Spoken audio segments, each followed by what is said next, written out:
aray militaire policier suusa yarde ɗum MCji lewmiɓe endo wawa famde ɗum hay goto suusa haalde elle leydi ndi e lambi mum hay goto suusa jillu suusa dal min mbawa jabde ɗum o soma hongu hewɓe elle marta tor an MC ma hew façon elle marka jor rap wona WI janani corps à corps DMC so keɓi tayfin woni ɓe disque d'or vrai missionnaire anda démission échec bare partager mbaɗon tapoter live o Tafa mi salminimo Tafa so mi salmini aussi bandiraɓe debbo gonɗo lesso voilà onon kala on beltanama mon ami mon frère eli aɗen ɗo yeeɓa yimɓe joom son belɗo nane mi waɗi hen mi waɗi hen nane vidéo voilà eɗen gandi black system kala ko yimɓe yuɓɓat quoi ndaw ko wawi yimde gilli noon black system oɗen tan ka gurɗo gilli quoi mon ami a wona visionnaire bu fekke ɗo gislimay teg mbeli fou filtox welɓe ñamde no jox rapperuji époque awa sernu vrai faux welɓe nannu ring box use Paco FM kapi kinko min god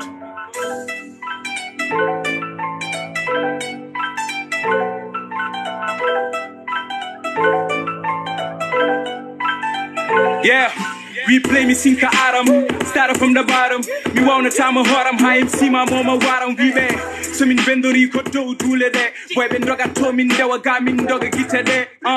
jelal bobu mala ko may freestyle the boss boy bu cool mangi ni man bu kangam boss komi boss ko boss bu de nyangal boss xale bu ndaw rew bu joye jaffa kangal boss wona ñane fo weba wona ñane fo satta ne do ne hewi jewdi nemo hen kono alla ne teste iblis ne hewi dole me ko ala ko gasta dime so labundiri tedi no ko koni watta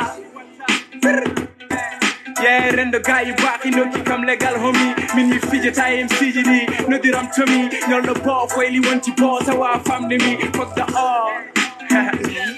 boy low for yeah con run con rap best wow con fuck eliminati killer copy cap the king kong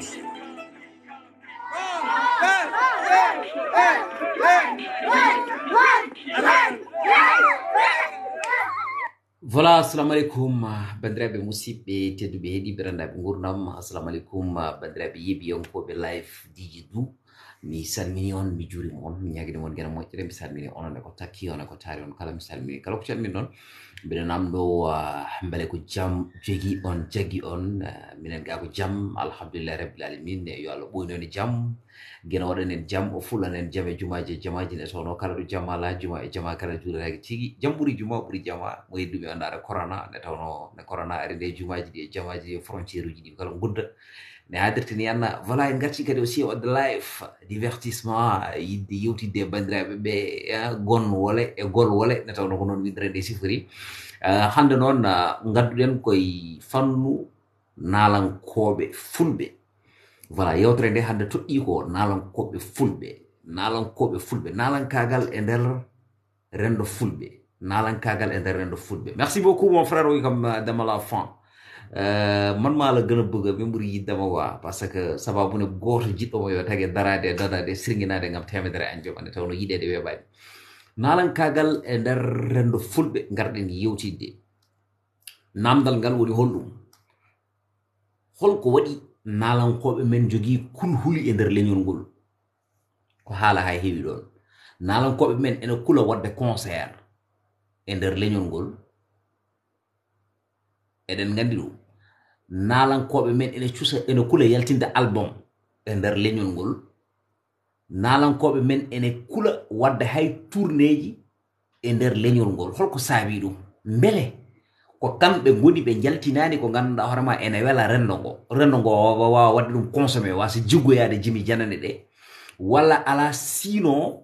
ko enen e nder koye men goni ɓe dokkaniɓe haqqeji maɓɓe ha timmi mboɗo sohlilo hen les artistes ko wayno authentique en voilà e ko wayno ɓen ɓe ganduɗa hoorema ko kañumen goni black system en e woɗɓe quoi voilà par ce que ko yewtere nde poɗɗen yewtude holko waɗi nalankoɓe men jogui kulhuli e nder rendo ngo voilà holko tagui nalankoɓe men ɓe jogui kulhuli e nder rendo ngo ɗum ko namdal beele ko rendo ngo woni ko rokkani ɓe hakke mabɓe walla ala kamɓe ɓe dokki haqqe ko rendo ngo woni tigi rigui ha joni mo ruttani ɓe hakkeji mabɓe ha timmi c'est ça par ce que nalankoɓe men hewɓe mbaɗi nalankagal ha hande jalte nalankagal jomumen mbaɗani réussir hay succès mumen ala ɗo yetti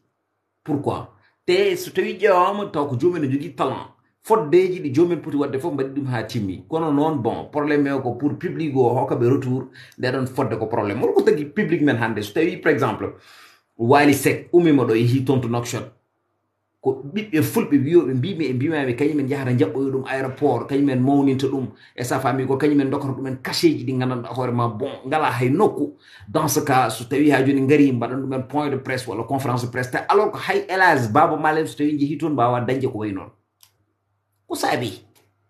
beele ko entourage nalankoɓe ɓe goni mo moƴƴani entourage nalankoɓe ɓe beele ko ɗum woni ko moƴƴani ne tawno aussi nalanke ma jogo staff beele ko staff uji nalankoɓe ɓe goni ko moƴƴani ko kamɓe goni ɓe mbaɗani foddeji mabɓe walla ɓe gandana walla ɓe mbawa walla ɓe jogaki coftal e nder oɗon tuma holko saabi exactement holko saabi nalankoɓe fulɓe dañani exactement haqqiji mumen ɗi poti wawde heɓɓe ɓe e nder pulago kala keɓɗe hen seeɗa heewa guite yimɓe ɓe te alors ko ne fonno heɓde ko ɓuuri ɗum ɗon ko saabi ɗum so tawi ko talent nana e mabɓe ko saabi ɗum voilà eɗen mbaɗa ɓe consommé ko saabi ɗum ɗon voilà holko saabi ɗum ko saabi ɗum ko saabi ɗum ɗum noon mboɗo sohli ɗo melamanuji ɗi mboɗo sohli ɗo aussi wiyeteɓe wonde ko kañumen goni nalankoɓe ɓe ɓe mbawa arde ɓe jewtan hen yimɓe nde tawno hunde nde des fois mboɗo jooɗo min tan goto mi wonay miijade mi wonay miccade mboɗo wiya wonde holi sababu kala banggue mo darduma mi tawa wonde moƴƴani mi tawa wonde fewani mais te kam addude yewtere nde ko yidde andude beele ko min e yimɓe ɓe ko minen ndendi hen miijo ko miijotomi ko exactement ko ɗum woni koɓe miijoto walla ala level moɓe miijoto o e level mo miijotomi o c'est diamétralement opposé nde tawno nalanke ko wawi ɓeydande leñol ko eɗen gandi ene satti neɗɗo bawɗo ɓeydande ɗum leñol mum il faut battenen hakkillaji men moƴƴi fayol mi salminima mi jurimama sa waɗi demande aussi ma moƴƴatno par ce que an hoorema jokkodire nalankoɓe voilà ko ɗum woni gueɗal ngal hande namdal men ko holko saabi nalankoɓe fulɓe ɓe keɓani haqqeji mumen e nder pulago ngu beele ko kamɓe goni ɓe jaltinta ko gandanɗa hoorema c'est consommable walla ala ko enen goni ɓe jaɓani wadde ɓe consommé ha tel sorte ko so tawi wonde ɓe jiiɗi wadde concert aji ɓe jogui hen kulhuli e nder nokkuji teruɗi c'est ça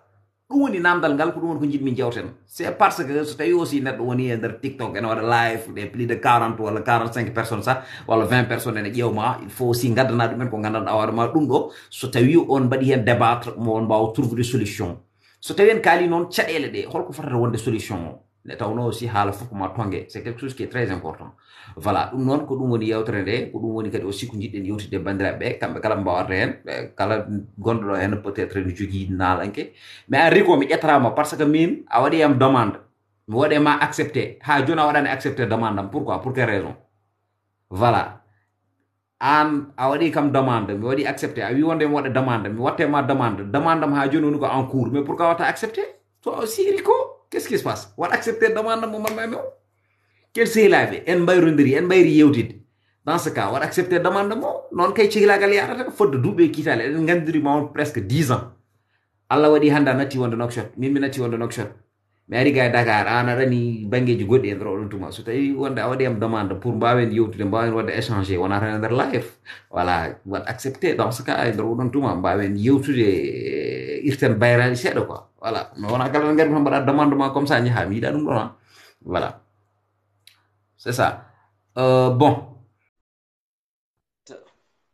assalamu j'ai pas vu a natat e nder ɗum ɗo ma he il faut ko ma nata e nder ko demande uji o par ce que compte ko privé mbaɗɗa ɗum déjà aleykum salam ne gorɗa mon frère salmitama weltanama mi salmitima mi juurima a yiɗama wertanama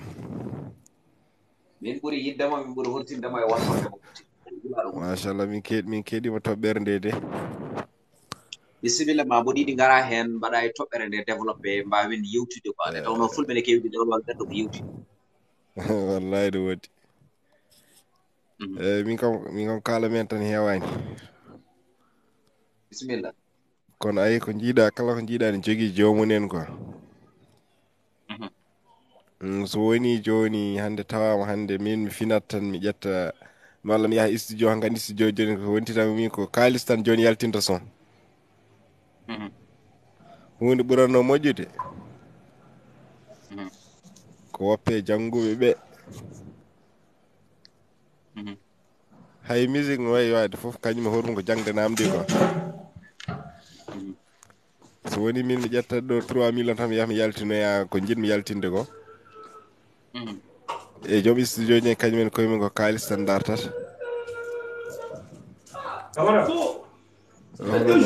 hono hande so ƴeewi bammal en ko référence uji mawɗi gari so tawi on haalata ko ɓuɓ micro ma o yewtere waɗi fayde jimmi ɓuɓ micro ma o la gari gari Jedou an garɗa mbaɗɗa live kadi neha yimɓe ɓe walla so fe mi wonani gallam ko liggey ngol gari wona bonimi ko bamma min kala cadre mema min sa bamma acci yewtere nde continue micro ma o se on haalata mboɗo yiɗi wadde participer débat he je fais mi respecte ma hami gayno wadde participer ko jimmi haalde ko par ce que hunde nde jimmi arde ok d' accord joni fata oɗo par après gara hen so tawi on haaloɓe ɗon coupa micro ma o eyi min ko jiɗmi wiide vas y continue hunde kala ko jiiɗa foti jogade ko juɓɓudi quoi ouais jogoɓe ganduɗa ɓe taw ko ardiɓe c'est bien vrai ni goto fof ni ka goto fof ta gandal muɗum tolni kono kam neɗɗo e ɗacca ha anda kam kono hannde a yiyat neɗɗo darone haala ko welɗum walla ne haala ni gandanɗa hono taw ɗum ɗo ni ko yaada ni ko musique minen min ganduɗo e musique ko findinde yimɓe kono so woni min mi darata mi ƴettoma walla an dara kaala yam no certaine haalullaji hay tubakoɓe yimɓe mbiyata wonde kañumen gaddi raballe gueɗe goɗɗe ɓeɗo e commune ala fof jiite wonde darano kaala certaine haalullaji jafoɗa min kalmi ko musique d'une manière générale kalmi ko fof woni waɗoɓe yela waɗoɓe rappe waɗoɓe goɗɗum hande sa yelas baba mal so ten kaldi gonga actuellement hay sises o hebbinta hay sises o hebbinta pour te dire par ce que avant concert momin mbaɗi on authentique min kebbin ɗum min mbaɗi ɗum guichet fermé taw bamal waɗi noon programme yino programme on waɗi 16 uji ɗi jooɗa sises salmo 1200 places min ko d'une manière générale kala mi wona tan banggue rap te aussi il faut yimɓe paama rap ko affaire de game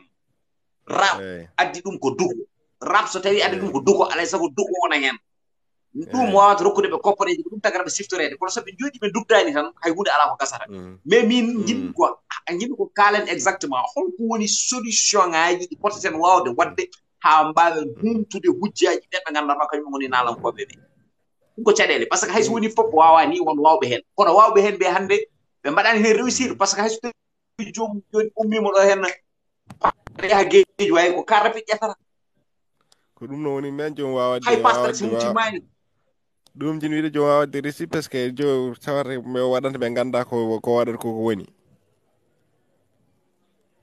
il faut saɗa waɗa hunde il faut gandina yimɓe mbatta koko woni taw non rika mami ƴetta inchallah mi toñata tan mais wat feere mbaɗa accepté demande amo rek kono so woni joni min mbaɗa andi rap mbaɗa andi musique mbaɗa andi wiyala mbaɗa andi ko mbaɗanmi ko min mi haalanta ɗum hay goto walla so woni min pour ni mi jooɗo e plateau ni mbaɗa haala walla somi namdam hen ko jabotomi ko hay goto anda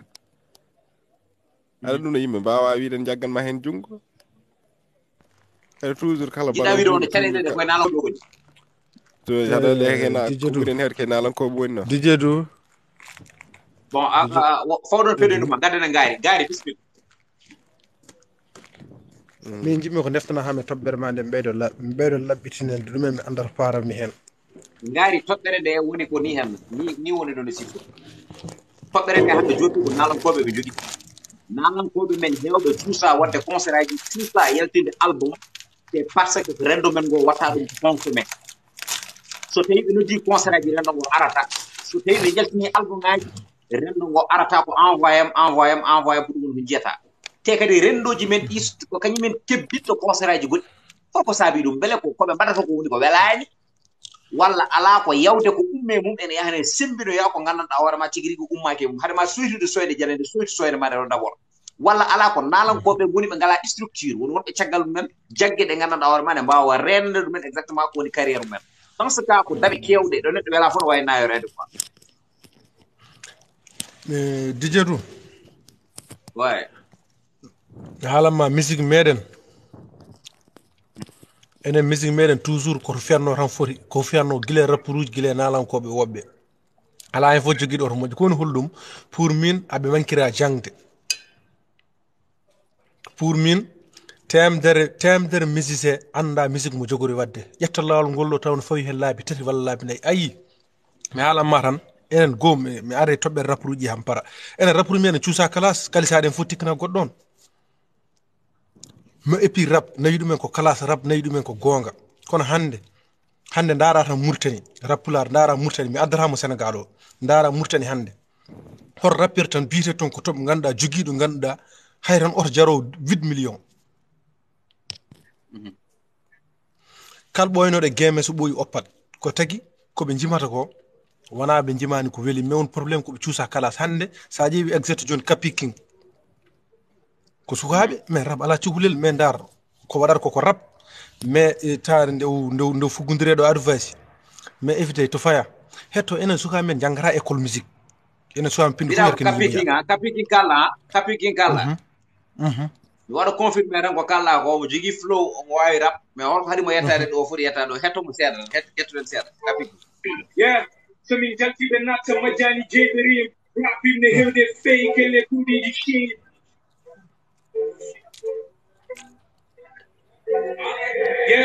hay sa sukke noppima wiro haɗatama feewi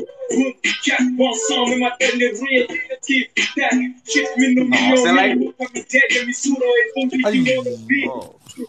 ay DJ Du wona pour jangde toña fiya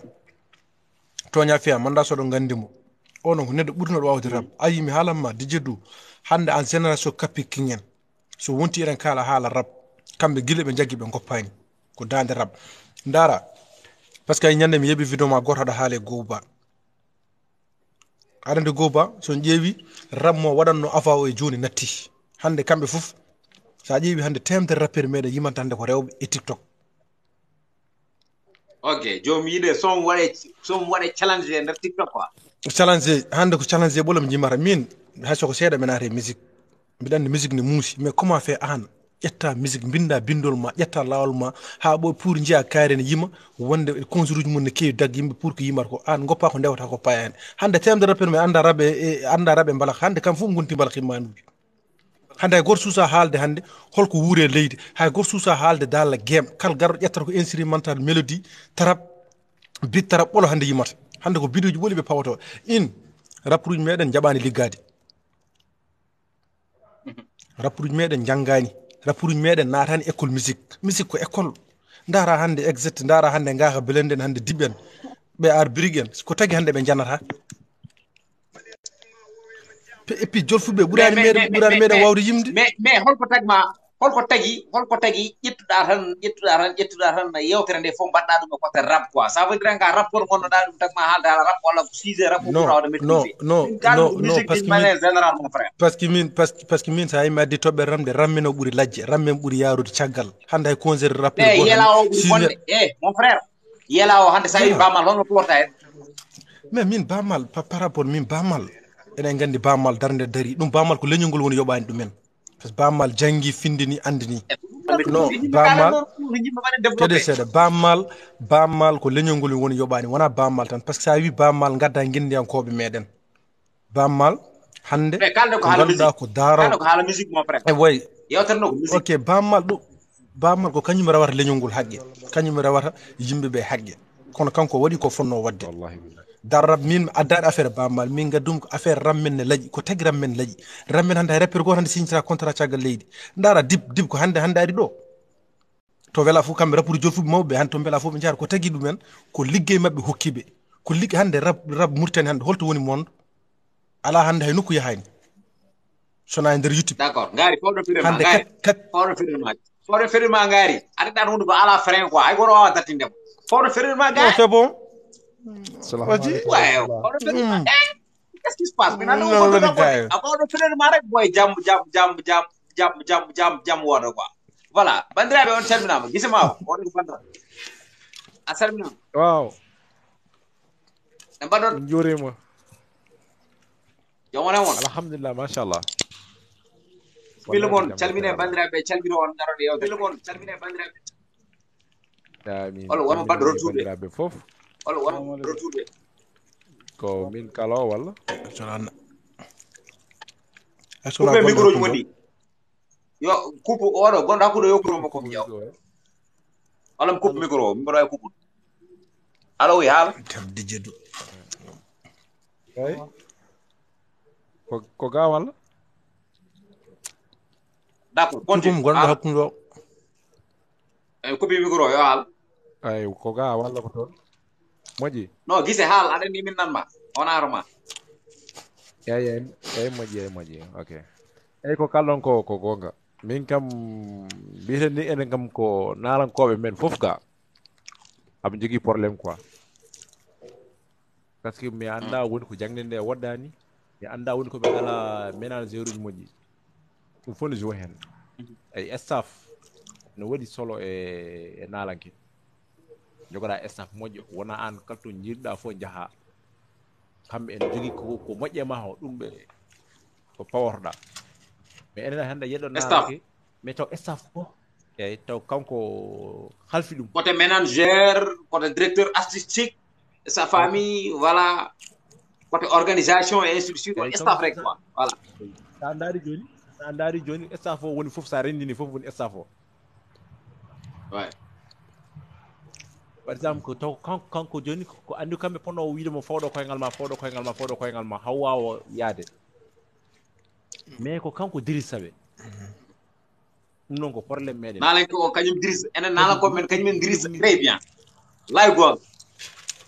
eyyi ko kanko lay goto eyyi ko kanko dirisaɓe taw ko kanko hokkude gorko o wi joni comme ça mi woni ménageur ma par exemple en cas artiste mi woni ménageur ma oɗo joguima affaire umɗoñ ma mais ko an koto jiɗɗa yaade ɗo ko ɗon nawata min mine wona to ko moƴƴe ma ho an a wondaha ɗum an ko bozo wojma e wonde vie uji ɗi ya nane ga kereng kuɓɓa balɗe ɗiɗi ñifa duttoɗa zéro eyyi ko ɗum noon poɗɗen renda neɗɗo sa halfinimo gueɗe ma an hokkuma confiance hay somo nannuma to moƴƴare ma mais rewe makko ha bona so boni daña ko kalɗa mais an aɗa ardi kamɓe fitti wonde ko ɓe nannata hoore ha para mbiya ɓe jaltina ɗemgal te ɓe ganda ɗemgal woni koye hoɓare eyyi ɓe mbiyata mi rokkima fof de an haaldete contrat ji mais a jiɗa taw artiste oɗo kanko haaldete contrat taw ko artiste ko aran ko waɗata noon ko wonnimo hen aran ko waɗata noon tan jokkita eyyi bisimilla musidɗo oɗo bisimilla eyyi joni comme exemple arandi sa ƴeewi sa wi staff walla artiste mo staff makko walla ɗum no makko comme genre DJ du en joni DJ du joni hokka mon exemple goto waaleykum salam wona frère ko gonma ay rapport uji kamɓe haɓe jogo ménageur uji haɓe jogo ménageur uji taw ménageur uji ganda hay batte guila haɓe puɗɗidi ɓe jaaha haɓe keeɓa won nokku ɓe mbawa oppude oɗon ménageur ene woodi ménageur uji ganda hay batte ene woodi kadi yimɓe ganduɗa ene woodi rappoɓe taw ngala staff ngala hay groupe goto eyyi enen sukaɓe men gondi ko natani école musique kalen gonga degguintan école musique il faut ɓe ndewa ɗon nde mbawa andude mbawa sendude instrumental e mélodie il faut déposer ça il faut enen barke ɓuuralil karim à 100% sukaɓe nen gummo fuuro ɓe pinat tan ɓe naate rap taw ganda jomum winda min mi yi ganda windoɓe ganda hay répète mbatta ayi isi joɓuji kamɓe ɓuuri mayde kamɓe ɓe jooɗot hedde ganda toute la journée haɓe donko fewnude morceau neɗɗo jomum arade yima mélodie faye lakara bid faye lakara ne anda ko jimata ko ni te Allah faye jomum miska ha tampa mbiya bonni xaalis ma taw an bonni xaalis ma kamɓe ko commerce ɓe woniri ɗon gari hen saaji hedde ɗo banggue rapto est ce que fansiji ɗi fof gontani rapport aji soɓe jeeyi concert aji ɗi hay goto nata fansiji fof gondi rapport aji DJ du ko tagi fansiji DJ du ko tagi fansiji gonti rapport aji par ce que rapport noɓe mbatti yimande ko rewɓe ewa il faut ande jimma beele rewɓe mbatta rewde ma hande hay goto hande talla hen nder guemo hande kalen gonga hande so wu jamman tikki en hande aɗa heeɗa ɗum ɗo hande nder TikTok hande ko loof ɓola nanta mbiɗa yimma mbaggel ne weeɓe yidde neɗɗo yo yim caɗele guuroje ɗe ƴeew Mauritanie hande rappeur comment rappeur Mauritanie yima yidde rappeur Mauritanie fonno ko yimde histoire leydi ha maaya ponno kala jimɗe mabɓe yidde foti ko hirse te jomum fuɗɗoro rap invité tel wi kañum wona rappeur yidde koye aduna non DJ du yidde yimmete mais DJ du yidde yimmete on est d'accord mais comment faire puɗɗoɗa rap guevirɗa télé mbiya an wona rappeur pour ako sa oppi lawol ma mbiya an natirɗa wonde ko musique mbatta aɗa waɗa musique ƴetto bawɗi ma mbaɗa safara goppa instrumental ɗi mbatta ɗi goppa waddirede classe walla sa waddama classe kadi mettina tikkana jomum jaramma dabroyde hen neɗɗo neɗɗo yimɓe ne mbawi waddude classe ene pijjani jalda ñamda classe wurni rab ko classe yimɓe yo telle gemo ɓe nangudira c'est bon ngari c'est bon parce que an mboɗo andi gari mboɗo andi meeɗi wonde rapport quoi parce que ngari omo yimɓe meeɗi wadde musique c'est ça ɗum tagi côté rap to tan o focalisé o arane côté yela o kono mboɗo yiɗi aussi yimɓe naraniɓe côté yela à part baba mal hande hol nalanke gonɗo ɗo c'est ça à part hélas baba baydi mal hol nalanke gonɗo ɗo mo ganduɗa hoore maɗa jogori ƴettude relève garane hen yimɓe hunde nde ne foti wonde question mo ganduɗa hoore ma mo yimɓe foti pose voilà ɗum ɗum kadi aussi ko hen jeeya bandiraɓe an musidɗo gonɗo hakkude o musidɗo gonɗo hakkude o bisimilla ma salmin bandiraɓe so waɗa heeɗi kanko ko inde ma nde mi yiyata inde makko gonɗo dow walla non an woni dewɗo e gaari o rek hakkude o eyyi non woni baɗɗo kaɓo quoi eyyi baɗɗo kaɓo ɗum nanɗo goɗɗo oy kon ɗanin ni hetto dijje voilà nanen debbo assalamu aleykum jaari dijje dum mbaɗɗo no celli jaari ça va no mbaɗɗa selli machallah mbeɗen e jaam waɗa e tampere o Oumar Fouta ko baɗam machallah bisimilla comme garno tan bon yewten mon ne waɗi important kadi dijje du kalɗa ko gonga à part bammal kam hay goto hollitani ɗo affaire nalantagal ganda so janggo e jaam o yiyaka ne lomto yimɓe joni koɗo haali ko kadi ko gonga affaire ko watno sens ko natti yimede joni ko affaire gilli en tan ɗiɗon gonga ndene aduna kono kadi rapport nden ko jangguinde yimɓe dal e o wi Fatima Diop à part bammal o wi Fatima Diop e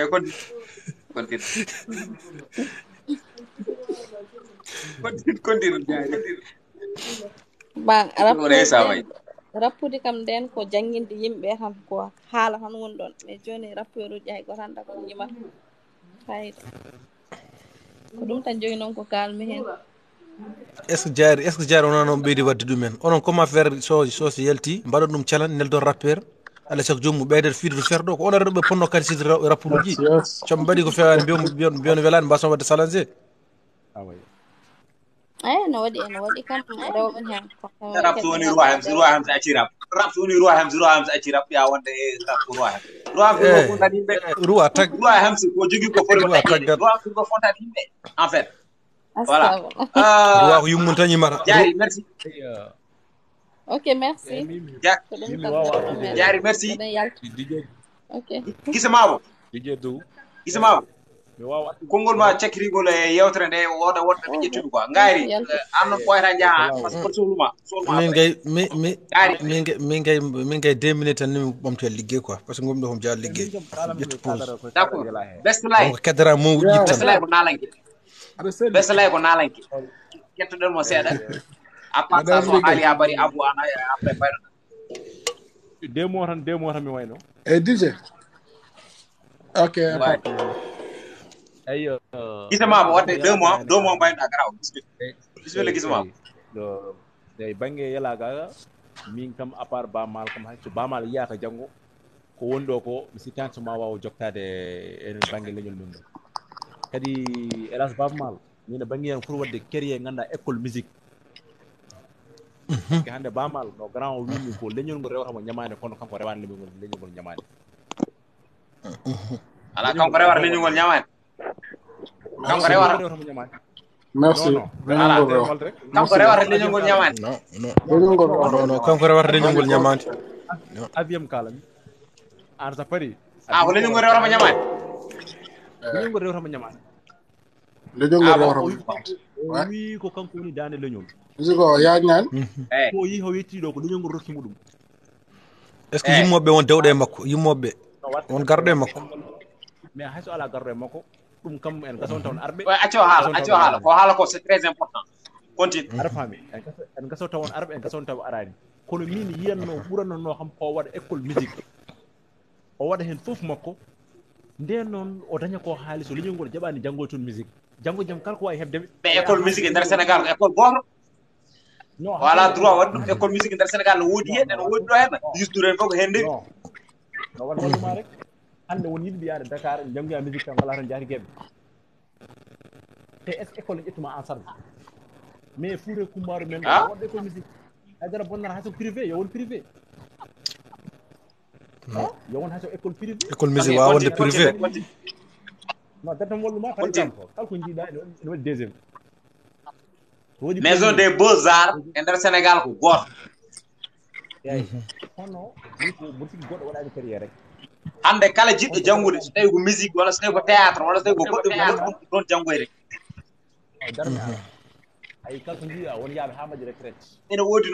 noon bon omo wawi wadde nde mbiɗa ni o waɗa wona question wadde école musique o waɗa ɗum ɗo makko mo gandanɗa hoorema hande kala jiɗɗo janngude musique kala jiɗɗo janngude ko heewi e nder musique o arata makko wala no wawi wonde eyyi comme ça par exemple kanko o wawi wadde ganduɗa hayso ko centre makko goto hayso ko centre waɗa o ƴeewa ya jangguine professeur uji waɗa musique ɓe taw ko yaaɓe retraite awde ɓeɗo hankkadi ko jippiɓe DJ tout après min mo oppo moɗon mbiɗon ɓamtoya liggey ari il faut samedi mi nangguma samedi mboɗo yiiɗi min e ma mbadden live en face to face affaire bangal ɗiɗon dossier ji quoi d'accord y a pas de souci merci beaucoup mon frère mi weltima e nafol ma ok dendam hande mi toñarama ok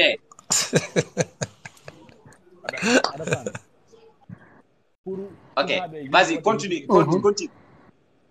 yimɓe waɗo musique ɓe ne keewi te woni probléme ko ngala e ndiya dande ma ne famdi noon gise ma ko dande ma ne famdi taw musique ɓe jiiɗi janngude mais taw Dakar to wona to ɓe ngala toon jaarigeɓe goto ɓe ganda toon taw hay goto wonnani ɓe toon haɓe jiiɗi wadde musique taw haɓe jiiɗi tala ɗum so ari no fuurɗo ma ɓeydo waɗade ene kam fuurankoɓe wonko ko taƴirlen ko wona neɗɗo to jippi walla neɗɗo to woni walla ñamde yarde kala to neɗɗo ari ma jippu ɗon wona ɗon ene waɗa jangga meccal mum so payi ƴa haajuji muɗum ko oɗo grand winani ko hunde fof ko ma jangge kala ko jiiɗa ma jangge saɗi wonde no hunde gonga done woni mais hay don il faut que ma joomum fawe lawol neɗɗo ne jogo don o fawa hay lawol o dañat probléme enen fof en gandi misiki ko baltan wawi par exemple mais ko mawnari école football nde fuɗɗi wadde ko waɗata ko mais il faut que moom élage baaba ma fof yettidade baŋnge fuurankoɓe ga musique o aɗa fami wiya noon haydara o waɗani kono jinmi wiidemo o pour wadde créa hayso ko centre ganduɗa musique suwaade fuurankoɓe en janggen mais enen kam déjà leñol men ngol hannde yo Allah faabo leñol men ngol koko seɓɓitiide par ce que hannde ngala naalanke darile ngala ɗum hannde te ɗum en jeeya ko wurnata leñol par ce que wiima ko aada e cosaan kamɓen soɓe ngari ko cosaan men ɓe kollituma mais kankam bammal hannde wona wonko Allah andi merci beaucoup ma haali yende ma affaire o ma mbaɗen gooɓe jiiɗi quoi par ce que wonɓe gandanɗa hoore ma ɗaɗa waɗi mi faami mi yiɗa haalde ko mbiɗa wonde ko leñol ngol ko baaba maal joginiɓe ñamande kono kamɓe ɓe ngalana baba maal ñamande nde tawno hannde o yetti ko leñol ngol sinkoro par rapport e haala ma sabu ko foti ko tiré ko heewi taw sukaɓe ɓene mbawa hankade o ɓe anda holmo mbaɗɗon ɗum ɗo de mais affaire o sakide kono ɓe kalani ɓe mbaɗa feere kuɓɓol debbo manda ko wonno deuxiéme o dow e yo uddu micro mo ko rek jeli ko fammi uddu micro makko mi yewa uddu voilà jeli ko eyyi ok waɗangam micro no dans ce cas ko ɗum ɗon min paami joni totten bestlay par rapport aussi waɗa analyse ko haala ko kanko en tant que ko musicien dans ce cas aussi o addani yiyande mum best inchallah jaajëf mbaɗɗon selli mbaɗɗaɗo selli on salminama machallah alhamdulillah bon eko mi weltimayi affaire o émission o ko kalton ko on waɗi fayida kadi c'est très intéressant machallah eyi kono frère o ko wi ko vraiment so wonano ni tan mbo foti wadde petite analyse en wayno o haalni kam min ko jinnomi presque haalde hen ko par exemple enen hande joguiɗen ɗo tan presque ko goto eyyi ƴettude statut pulaar o nawi ɗum caggal leydi hande ha tubakoɓe hande ni normalement ɗo wawi wi tubakoɓe ni hande normalement hay bammal oɗo hande eyyi woto Allah yawno hande so yiya walla hande woppi musique tan tout ko ɓe koye men kañumen ne mbawi lomtade place ni ɗum ɗo par rapport e enen ɓiɓɓe halpulareɓe hannde par ce que toon to woni to wayno Angleterre walla ɗum ɗo mo jangguinete wonɓe toon ne mbawi reftude ne mbawi reftude son uji makko à 100%. enen mbawi wadde foof hannde ne gandi e Fouta gueɗe kewɗe ko par exemple ko enen ke ganda ga a faami donc so tawi o wi wonde Baaba Maal hundeji no poti wawde wonde ɗo ene nder Fouta ha artiste foof halpulaar no wawa yiide hen hoore mum ɗum ɗon ko gonga ene wayno enen eɗen ndewmo ñamade ni par ce que to yettiɗo ene wayno ko enen ɗuminimo ɗon par ce que Baaba Maal kala to yeehi e nder aduna he halpulereɓe gabbota to yiiɗi fof o yaha e nder monde he so yiiɗi taw ko noppi boɗeji ɓoli gonat toon mais halpulereɓe gabbota a faami mais so tawi ko min basalay so tawi ko min haysino so tawi wonde ɗen tongti elas Baba Baydy Mal onen mbawno tongtudemo haa kone ɓura ɗo hen aɗa andi fulɓe ne kewiɗe so tawi gulle jurnama puɗani hande elas Baba Baydy Mal pour min ko hoodere kadi ko darogal e nder leñol ngol te kadi aussi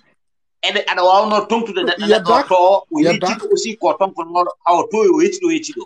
ne tawno Baaba Maal kañum nawi ɗemgal ninwal ngal un peu partout dans le monde entier il faut aussi jaɓanen mo ɗum mais est ce que hande ko mbiyeten wonde yo wallu ko est ce que hande ko mbiyeten wonde yo wallu ko weli jingande ko duudotoɗo c'est parce que enen kaali mbiɗen wonde musique ko ma jangge ne wawe mais Baba Baydy Mal wawa tan wiide wonde ene wawi kañum horum waɗandemo fof dans ce cas jangguinma musique walluma ne jaltinirɗa album ma walluma non il faut wooda ko hunde nde jaranma wooda ko waɗanma ne tawno aussi so tawi neɗɗo funima foti ko ajjade o wawa wiide mo waɗana ɓe omo ɗacca ɓe eɗen gandi hande ko cataɗo un peu partout kadi aussi o wawa ha joni waddande ɓe kamɓe fof ɗum enen fof eɗen gandi ɗum ɗon kono kam il faut pamen gueɗel gotel hande elas Baba Baydy Mal wonko nawi leñol ngol te kadi aussi il faut ganden kadi il faut ganden hokkam seeɗa tan jaɓaɗa il faut ganden kadi gueɗel gotel no woodi Baba Baydy Mal ko waɗata e social ko o wawa wiide omo rendina hande ko yisdure ndendin ko o wawa gasde wonde c'est parce que staff gonɗo caggal makko e wonɗo caggal makko hande koye poste makko par exemple no nguuri e nder oɗon tuma kala ko dañi ko feccaɗo mumen on wawa wiide exactement ene waɗna yimɓeɓe jiɗiri ni walla ene waɗa ko yimɓe jiɗi waɗa ɗo taw ɗum walane poste mum faut qu'on se dise la vérité mais donc attends je te dis quelque chose fan hala ba yimɓe cikka wonde Baaba Maal ne jogui milliard uji so Baaba Maal ayso Baaba Maal jogui million ngaji e milliard uji tan feeñan tambine koye mon kalis wonna hewrata walla wonno foti suuɗo raw haysa yiɗi suuɗɗum yalta non c'est pas sur le contexte j'ai pas parlé sur le contexte mais halane on contexte wonde contexte wona haalanoɓe ɗum nane min mbaɗen Baaba Maal ko statut haalanoɓe par ce que sa nani wonde yo joomum ma école aji ça veut dire que wonde weeti kopporeji waɗen mi fawanduma école tan parce que mbaɗami ñawlu a faami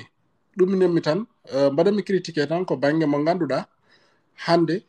enen en ngala dewɗo e makko ko ɓuuri hen ɗuminde ko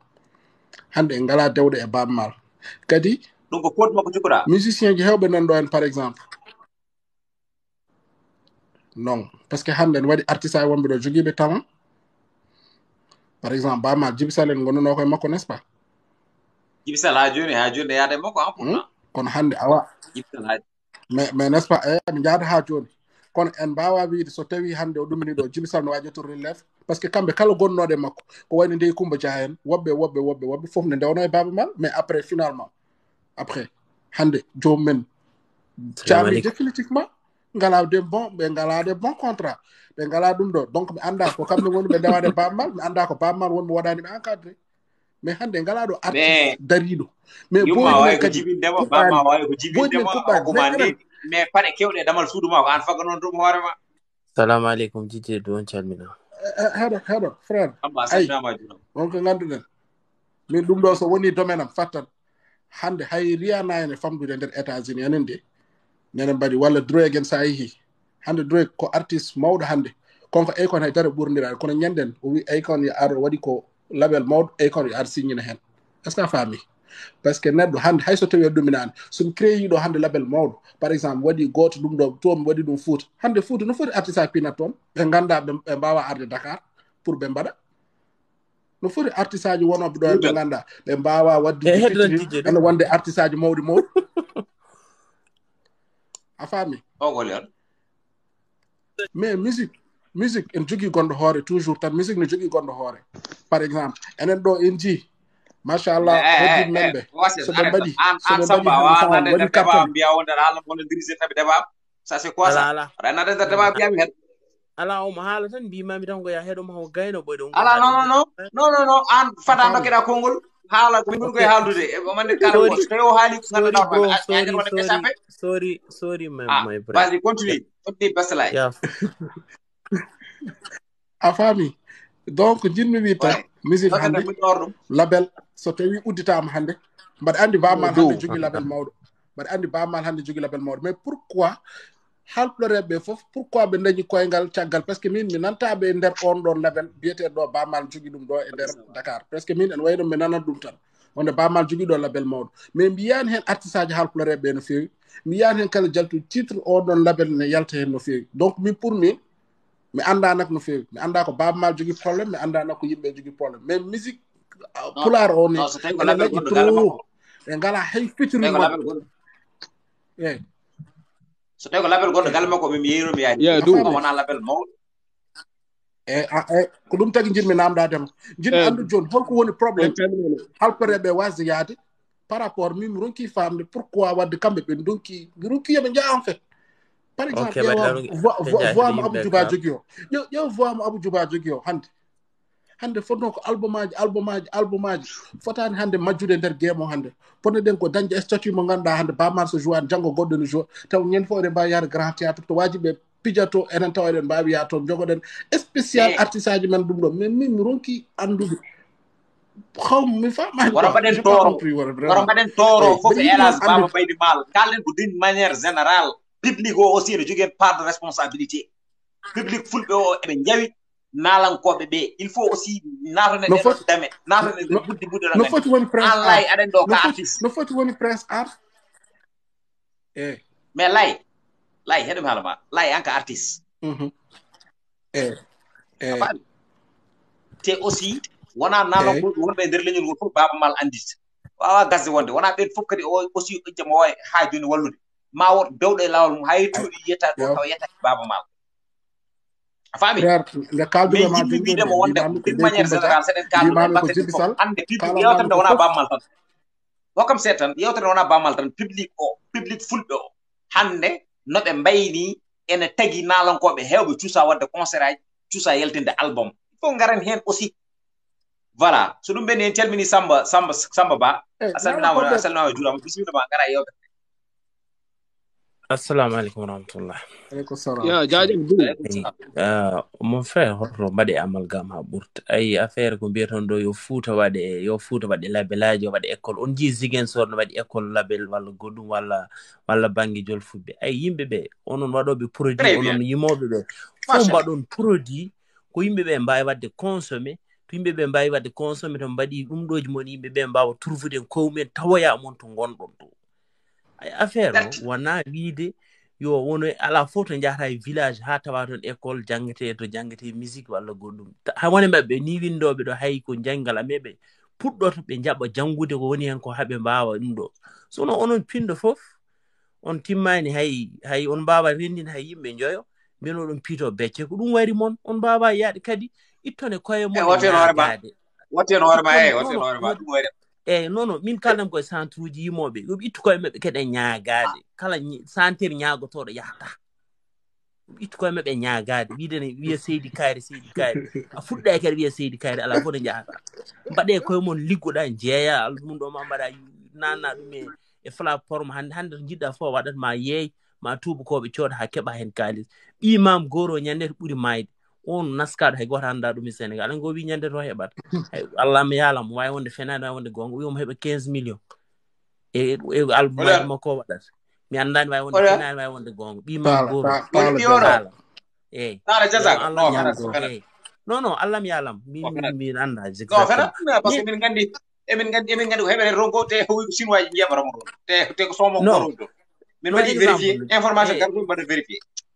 ɗum ne woodi kan mais continue xam boni jaajëfal joni ci noon ngam du toɗon jiɗi yimɓe ɓe tawa ɓe yoɓe mbaɗ produit ko feewi ɓe SMS mbaɗ produit ko moƴƴi yimɓe ɓe tawoyaɓe ay affaire o fenata ƴeewe oɗo du ay awra basi bi ne fuɗɗi wadde ko yimɓe ɓe jiɗi tan yimɓe mbatti ko tawoydemo minen ngare ton ma mbi SMS noon ton mbino ɗon keɓa ɗo oɗon jaltina kasaji oɗon mbiya seydi kaye oɗon jima yimɓe ɓe oɗon walla oɗon manta ɓe walla oɗon keɓa ɗo oɗon kaala ko pucci ndewi ga ɓoti jeewi ga hay goto tawoyta mon public ko ñawɗo bof te public mo tawede bamal ne tawa mo yimata public mo bamal hay dara waɗani bamal ko onon rewata mon ñamade on ndewani bamal ñamade bamal ko dañi foof totti mon waɗata concert aji yoɓetake ne on garati muɗum joni waɗan mon concert ha yobde on joɓata ɗum bamal kala ko finno Ibomar Diop fof waɗete ko école aji waɗete ko disparuji waɗete ko ɗum ɗo bamal meeɗa yoɓede bamal ko dañi fof ko e Angleterre dañi walla dañi Samba ɗo gonɗa Samba ɗo gonɗa min bo ɗum ɗo e Angleterre adda Angleterre gonɗa sono ko ɗo gonɗa e Sénégal woɗa faire invite ma ani fof mbaɗɗe yewtere quoi adda totto mon ñam Samba joni noon on mbaɗa Samba entre parenthèse Samba entre parenthèse ngam gomɗinde tan ko kalɗa ko Baba Mal hande wonɓe waɗani concert taw concert aji hay ndigo o yoɓetake pour uniquement yo jomumen ma hen école aji ma hen goɗɗum e goɗɗum ɗumen jiiɗum ɗon te aussi Baba Mal waɗat concert ɗon to fuu jomumen gaddara matériel moƴƴo ni jomumen gaddara toon jomum wona e feekade ha dare mum jogo probléme eɗen gandi ɗum ɗon par ce que sa woni nalanke e nder rendo fulɓe ɗiɗo tourné ji ɗi kewi ko teppude dande ma e nder oɗum a yaɗa ko sera nata jogade dande oɗo jiji du to wonano ko miñiraɗo o menda ko miñiraɗo heɓɓiti ko wattan ko yoori hoore Bamal hande jottono hay ko ñaami ala ko miñiraɗo tan ko ari ko yooɗi hoore menda koɓe jiidi yoori hoore watti ƴettude kaseji kewɗi heɓa mais Bamal ko dañi fof ko yimɓe ɓe baaɗi ko wona noon ari ko yoori hoore ko watti hankandi fiññude mo watti rewde lawol o mayan hay ko ñaami hande o dañata fof noon onon wiyoɓe kadi mbason ɗamina tan ballemin itton ballemin o toon ittani kuno mo gandon affaire ko liggey ayno no ɗum no gaynako ayno roti liggoroyo ni tawa wallaka eno jahowo guese woni ene jahowo ministre woni gande ayawno mbaɗat liggey ɗum ɗo centre uji yo mbaɗa affaire ko meccal ɓe liggo hen ɓe daña hen hay darawaji ɓe ɓurani waji ɓe gadda tan yimɓe mbaɗa consommé to moƴƴani beddo ladde c'est ça Youssou Ndour ko businessman presse ar mo kala toon o kala gonɗo ɗon ko Youssou Ndour ñamat ɗum Youssou Ndour ñamat ɓe kamɓe ala ko ɓe dokki Youssou Ndour ko Youssou Ndour ni ñamata e mabɓe Youssou Ndour ko ɗum ñamata e mabɓe Youssou Ndour nangat santé utilisement ha gayna yaha lawol mum Viviane fof kanko wari ɗumen woɗɓe gullo toon ɗo Youssou Ndour nangue ɓirtuma ha laaɓa woppuma ya Youssou Ndour ko businessman Bamal wona businessman ko jurmoto kamɓe fof ɓe jeeyi noon haali gonga par ce que kala ne ñamɗa e makko 1 million taw ko ñamema 10 million ɗum minen gandi prince ar Viviane ko ɗum itti ɗum ɗo ñamɗa e maɓɓe 2 million waɗa avancé taw ko ñamema 10 million waɗa avancé Pape Diouf hay avance goto ko an heɓa Pape Diouf waɗi quitté prince ar artiste waɗi quitté prince prince ar Viviane waɗi quitté prince ar Abou Thioubol lawol inspiration mum fof ɓe ƴetti Abou Thioubol Djidje Dou mi jabo oɗo joni pane seeɗa Samba Ba gayno ɗo mi Samba jaafoɗo dokkenen SMS o salmina kankone o adda hen yiyande makko on wonɓe ɓe gandanɗa hoorema yiɗi aussi naat dokkenen ok mi jabo oɗo tan mi yaha oɗo santir mi jabomo a yahan santir ana fuɗɗaki tawa aɗa wiya mballe a yahata oppu mballe to goppani koye mon mbaɗe ɗum ko wiya mbaɗanemi ɗum hol ballo om wat ko min jiɗi min mbaɗa TikTok min jaha min jeeɓoya YouTube ma min mbaɗoya ɗum balle min mo gasa sawonaji am min mbaɗata produit payamen ɗum mbiyani bammaɓe walluɓe min mbaɗa hen nak somin dañi encadrement noon mo ɗum tan min cohlen min produit mo assalamu aleykum yalla mum voilà c'est bon SMS Black salmina SMS bismillah beltanama de ɓe ndeji a waɗama bijiyare jaajëf kadi en calmini musidɓe fof yewtere mon de kadi en kettima yewtere nde no fewi c'est très intéressant quoi on kalaɗo blanc walla SMS no fewi amen SMS o ɗon haalata ɗo SMS haalata wa SMS bismillah waɗa amen message haalata ɗo ok eyyi donc min mi hettima yewtere nde fof machallah kadi min point de vue am ko hoɗum concernant enen mbiyata leñol ngol manda sa faami woni darenar leñol ko wiide hoore mum ko pakko leñol ma walla ko daande leñol ma walla holko woni leñol puɗɗiɗi yimɓe fof joftino hoore mum leñol pular alors que leñol ko wurnata ɗum ko wona indirde groupe mum a sms leñol ma walla kaari leñol neɗɗo fof jogii ko ummi pourtant babmal non Youssou Ndour hay gooto meeɗa nande wiye o darnima leñol jolfuɓe eyi nande fipsen 50 ans hay gooto meeɗa nandemo o darnima américain ji ɗemgal américain ji darniɗo fof darni hoore muɗum donc so tawi tan gandanɗa hoorema bamal ko yimar ko pular partout dans le monde entier kaɗa nawi ɗemgal ngal to woɗɗi en ga goɗɗumen min mi sikku ɗum fiindirani e waɗu leñol neɗɗo yimar ko muyni ko yimar kadi ko gandireɗa ko tu vois eyi donc on termine gaddannanno pour le moment ok kala kon waɗi fayida jafoɗon no min noon to jiɗmi haalde to wona côté musique to quoi o côté non min mi parani ok bro mi parani après du adda hen seeɗa yiyande mum après min jabto du komi jiiɓi jabere ko après an parce que min c'est le final ça me fait mal que ça me fait mal baɗe kode ça me fait mal anani sms vas-y eyi ça me fait mal ganduɗa hoorema enen haalpureɓe garɗo fof innira hoore mum ganduɗa ma ƴellitade fuu ren ɓene mbiya dande leñol en korben mais alors que min sikku ɗum ça ne veut rien avoir et contre leñol la plupart ɓe jiwaɓe no ɓe fof ƴewade ko cause leñol par exemple hande ɓe mbawi wiide Elas Ndiaye borom 2STV eɗen mbawi wiide Elas Ndiaye borom 2STV hay hunde ala ko min wona orchestre wona haydara ko faati e dande leñol mais pourtant depuis ko ganduɗa hoorema waɗi créé scène makko depuis ko waɗi créé scène makko on dit des émissions haalpular pular yi partout waɗama en waɗa yeela omo invite rappuji kewɗi ko ɗum a waɗa développé pular o kadi ma hokku ɗum valeur mawɗum kadi fulɓe ene keƴƴe Sénégal fulɓe jogui yimɓe mawɓe mais par rapport bo yiɗi andude nalankoɓe men haalpureɓe waɗoɓe représenté ɓen koɓe dande leñol en ma walla ko pakko leñol en mal iltar leñol en mais hokkoɓe mbaɗe nder leñol ha gandanɗa hoorema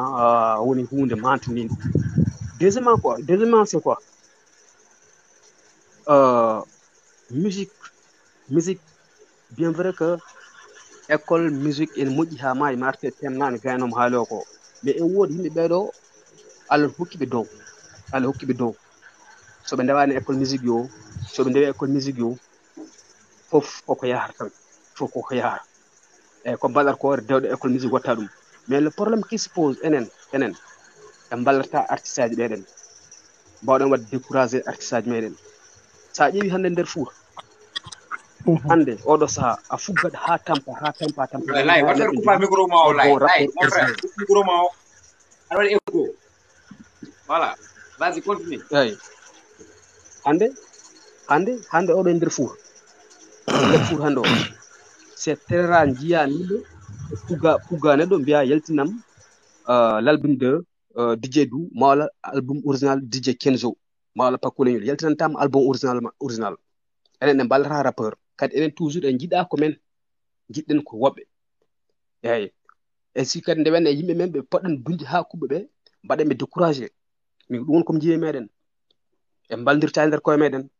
kadi ko rappuruji janani ɓurɗe yidde e rappuruji meɗen ko gendiyankoɓe janani ɓurɗe yidde gendiyankoɓe meɗen bon min mi sikku neɗɗo so woni gandanɗa hoorema ene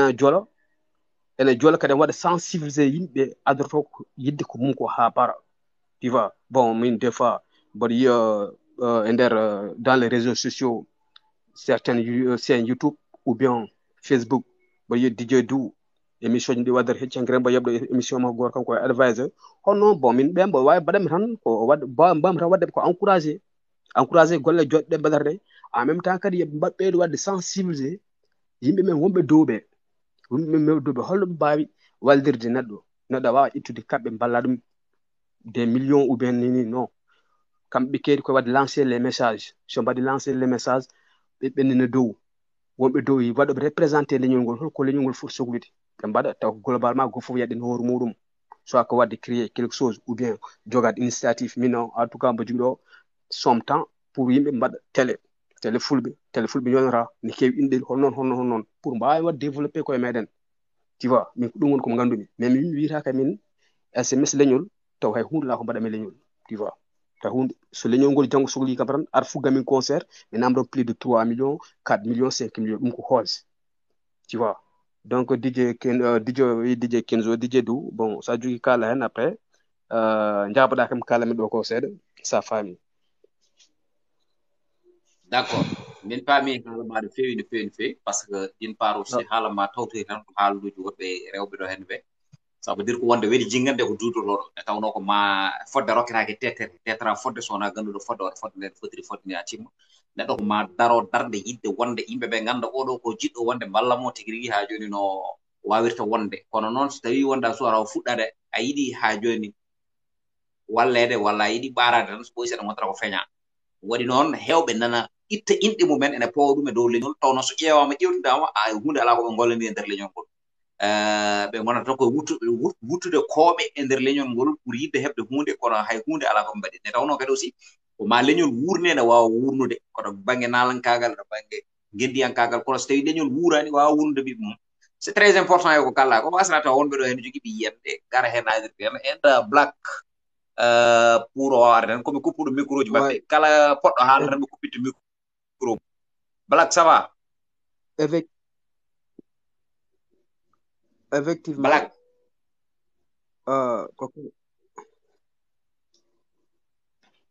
black allo jaafoɗon no micro mo ko kuppuno seeɗa quoi way ko min kuppi micro ji ɗi kala garɗo e haalde ɓe kuppita micro ma eyyi ne woodi wallahi min noon ko jimmi haalde ko wona winde less ok min noon ko jimmi haalde ko wona e affaire musique to quoi toon kam mi woɗta hen ko seeɗa tan memam hen mino jimmi haalde ko eko fati série ji affaire cinématographie en fait jaafoɗa noon black wona ɗum woni yewtere nde hande ko musique tan ok goɗɗum aɗa andi minen bo toujours emin jangi non minen emin jangi aɗa andi kala ne animateur addi yewtere walla journaliste addi yewtere so tawi yewtere nde addi nde tan yiiɗi ko haaɗe hen kono so tawi a wi wonde aɗa ɓenna e nder ndeɗon yewtere tan waɗat sentir frustré kañum e hoore mum donc nak komin ñaaguiɓe tan fawon min ɗum ɗon à côté ma yewtere mum arso allahu lamɗo jaɓi are musique en so tawi aussi ala commentaire mo mbatta par rapport à musique e tan gacci amin nan won alright ala probléme bon comme cikkan noon foof ko art kadi ko divertir y a pas bon non ala probléme quoi min gaddi ko musique par rapport à côté musique noon banggue rap eɗo banggue foof ok ala probléme joni noon min affaire musique ɗo kalami hen ko seeɗa quoi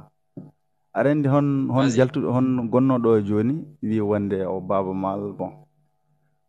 somi faami bref tan o yiiɗi wi tan mataw on ene manque wallude quoi walla kami anda ayi bon Baba Mal noon min mbiyami ko walli quoi par ce que déjà mboɗo yiya nouvelle génération joni walla kam 3e génération wayno authentique en MC Modi en ɓaggo e makko quoi par ce que sahaji mboɗo yiya on waɗa assisté e nder kilibaji ɓen ɗon aɗa andi ɗum ɗon kadi ko ballal ɗum ɗo sa ene ɓeyda visibilité rappeur on ɗon ayi joni noon woɓɓe nan toon noon cikade ballal bon ko affaire haalis hokkuma million ngaji waɗa ɗum ɗon no hormum ko ballal kono noon ngallon ballal wona ballal beɓgal quoi ewo min noon mbiɗa andi haalam jutta hen ko ɗon ɗon tan jinnomi haalde hen omo walla e kono noon Youssou Ndour mi anda nden min kam komi boye tokos mi anda nden kono min Youssou Ndour mi hewani yiddemi e rappeur uji ɓen ɗon quoi jolfuɓe ɗi walla ɗum ɗon mi yalta e kilibaji munen walla ɗum ɗon ko heddi ko noon bon bien vrai ko no mbirɗon nanni tan Youssou Ndour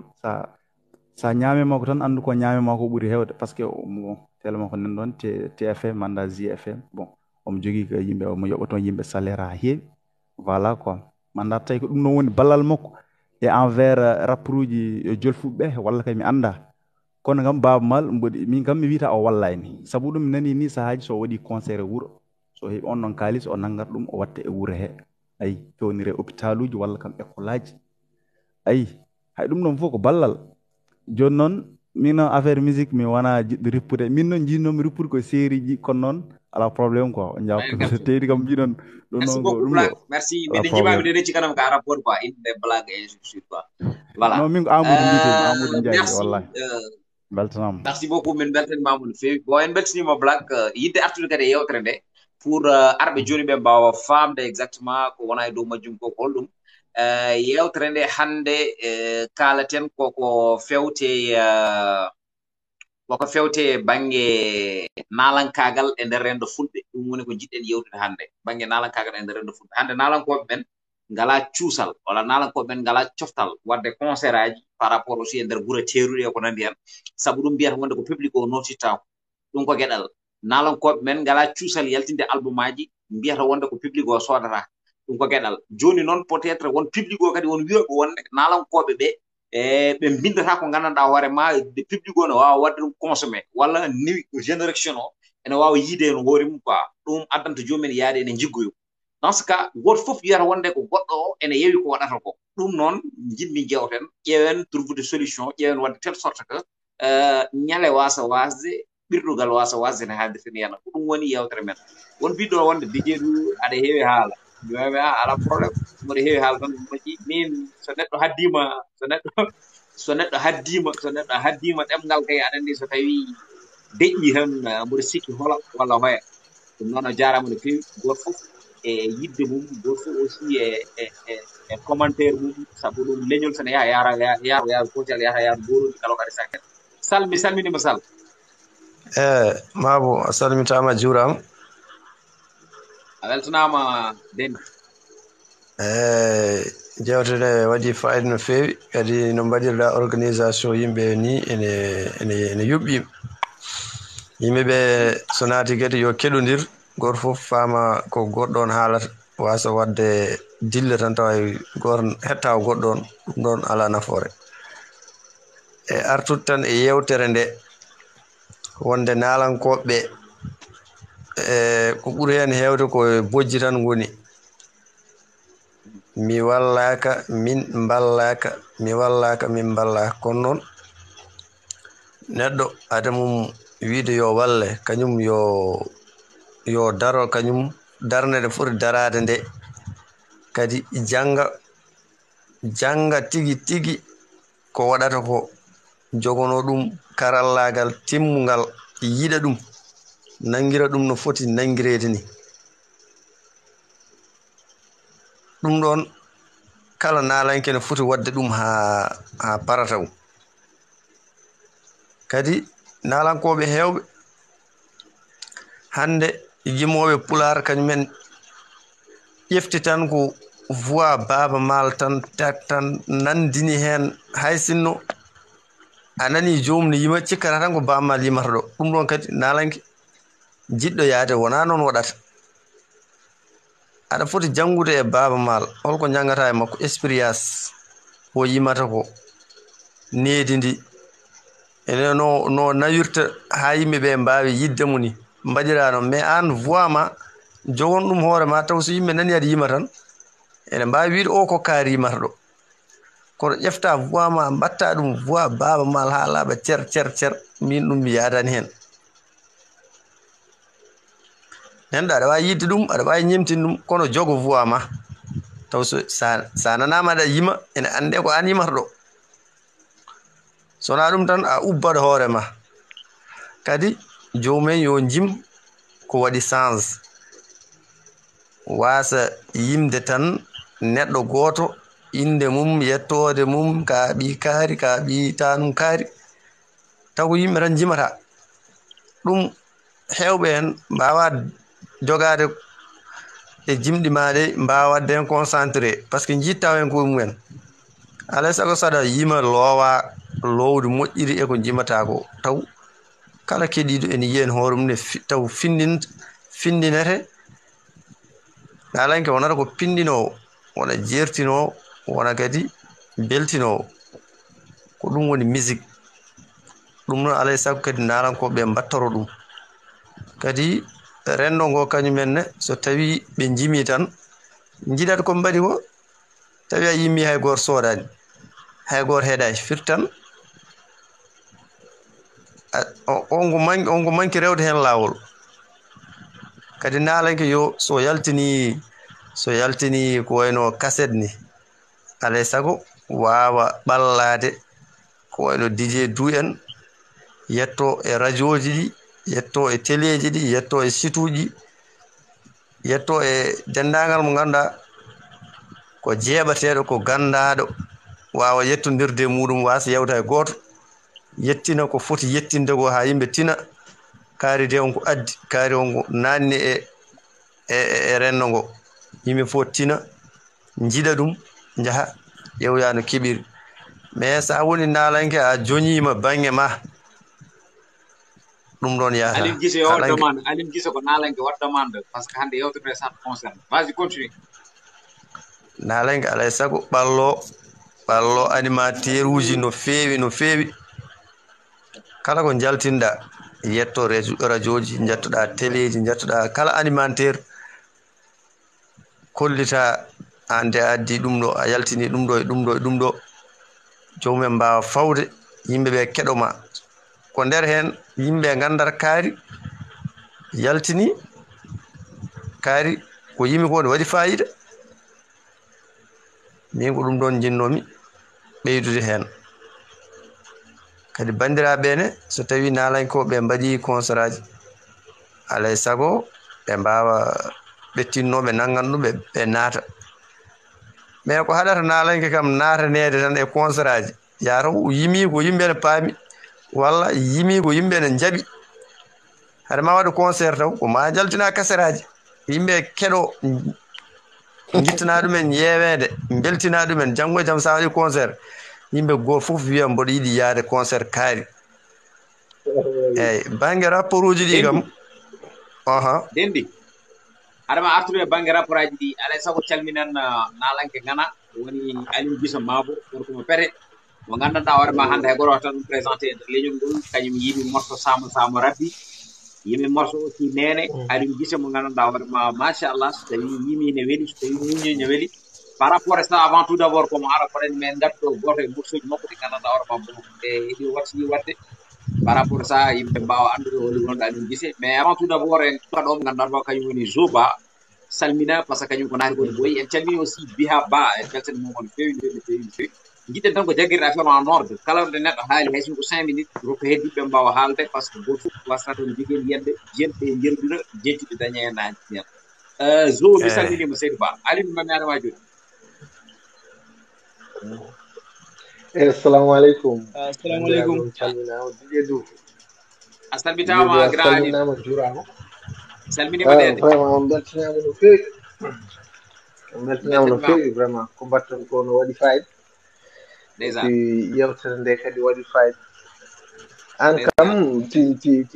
an kam aɗa andi min kala to gonɗa alay saago so wima tan min natat donc mi hewani nadde live uji consort koni an c'est vrai galle ma hom so mboɗo naatmi fuggatani mi waɗa kala ko mbelami mi waɗa par ce que ka bandam ka miñam ka sehilam ka neɗɗo moƴƴo hande so nalankoɓe fof dokkinomo joɓinomo ñamande ma hande a wasata a wasani koni vraiment ñamli nalankoɓe halpulareɓe ko heewi wona min tan sa yi dernier single mo jaltini ko an presque les paroles là les mots vocabulaire dede kam moƴƴi rek jarani ɗum fof non ɗum ko secret hakkude men quoi en tant que tel non moi j'ai pas ce complexe min mi ala on complexe non dede ala problème ɗaccir noon rek ɗaccir noon mboɗo wadde ɗum e nalankoɓe hewɓe kono ɗaccir noon rek dede y a pas de souci par ce que woni yes ko ɓuuri hewde alay sago kalden gon donc d'accord mi anda noon temmo kalton o koni voilà mami arta temmo joni mami arta temmo joni min kam mi ɓoyata par ce que mi boyra par ce que jinnomi tan ko nadde kadi mi waɗa introduction salminde d' accord mais bandiraɓe hokkuma temo joni joni salminde hokkuma temo e nder 30 secondes mbaɗa gadda hen yiyande ma hande komin kalata kono wonma concerné en attaque nalanke hande ko par rapport e nalanke fulɓe ɓe noɓe mbayni sabu ɗum hande hewɓe mabɓe cuusa wonde concert hewɓe mabɓe cuusa yaltinde album sababude wonde kamɓe ɓe mbiyata ko public o nottitako e koɓe mbaɗata ko beele hunde nde woni koye maɓɓe walla ala hunde nde woni koye public o e nder on ɗum pour jiya nalanke fuɗɗo waɗa réussir ko probléme no bangguiji ɗi fof ɗum noon ko ɗum woni ko jiɗɗen yewtude après ƴeewen aussi turbude solution ngaji so tawi an en tant que tel baɗɗo hande carrière mo mbaɗɗa o ha hande aɗani toon to États-Unis d' Amérique aɗa waɗa concert aji ma par ce que ñande mi heeɓi ɗo concert ma mbaɗɗa baɗɗo fayida dans ce cas public tout koɓe ngari nooti mbaɗi assisté ɗum woni ko yiɗa hen huude yiyande nde joguiɗa hen kadi holko mbawata addande min ko gandanɗa hoore ma aussi ene wawa ɓeydude yewtere nde ene wawa ɓeydude kalɗo gonɗo zoba jafoɗa noon jafoɗa no fewi par ce que ko poɗɗo yaade bisimilla bon first of all ko adi fof woni ko aɗa andi nalanke ko yalta yeeɓe noon so weeɓe yitere ma tan natta dañde valeur aɗa faama heewe yitere ma neɗɗo so tawi neɗɗo no foti yoɓde pour yeɓdemo on so fini kala subaka ma huccodire ma on sa noddi hande aɗa wiyamo ar yoɓata wiyat ko kaari ko ɗo wirtat sa heewi guirma ko quoi toujours somo yima eyyi donc nalanke ko mit namdi goo sa yi enen aɗa andi est ce que aɗa andi hunde min mi teskiti wonde nalanke halpular ɓuuri musde e wonde nalanke kala inni goɗɗo par ce que enen premièrement ko concurrence tampini en concurrence neɗɗo waɗi hunde tan il faut que mi waɗa ni goo kadi dégral sono nodde leñol ngol no jogui hen gueɗal association uji no jogui hen gueɗal nalankoɓe kadi no jogui hen gueɗal ko tagui mbimi noon hande a yiyat association walla jiya rendo gaare ma wima tinno wallu min koye leñol ngel jeeyɗa ar wallu min ko joni joni batu ko joni joni fuɗɗi en ngala moyen ji wallu min mbaɗa ni kaari ballaɓe an aɗa wallaɓe taw an aɗa sohli ballal goo hande ɓe jaa ils font des soutiens consorts ministraji ɗi les autorités wajiɓe mballa ɓe kono an artiste o a nalanke o an hay hunde heɓata hen komin joɓatma ko hande soɓe joɓima a wawata hay yoɓde les musiciens min heeɓi kam goo heeɓi kam jiiɗi mi anda no foti laaɓe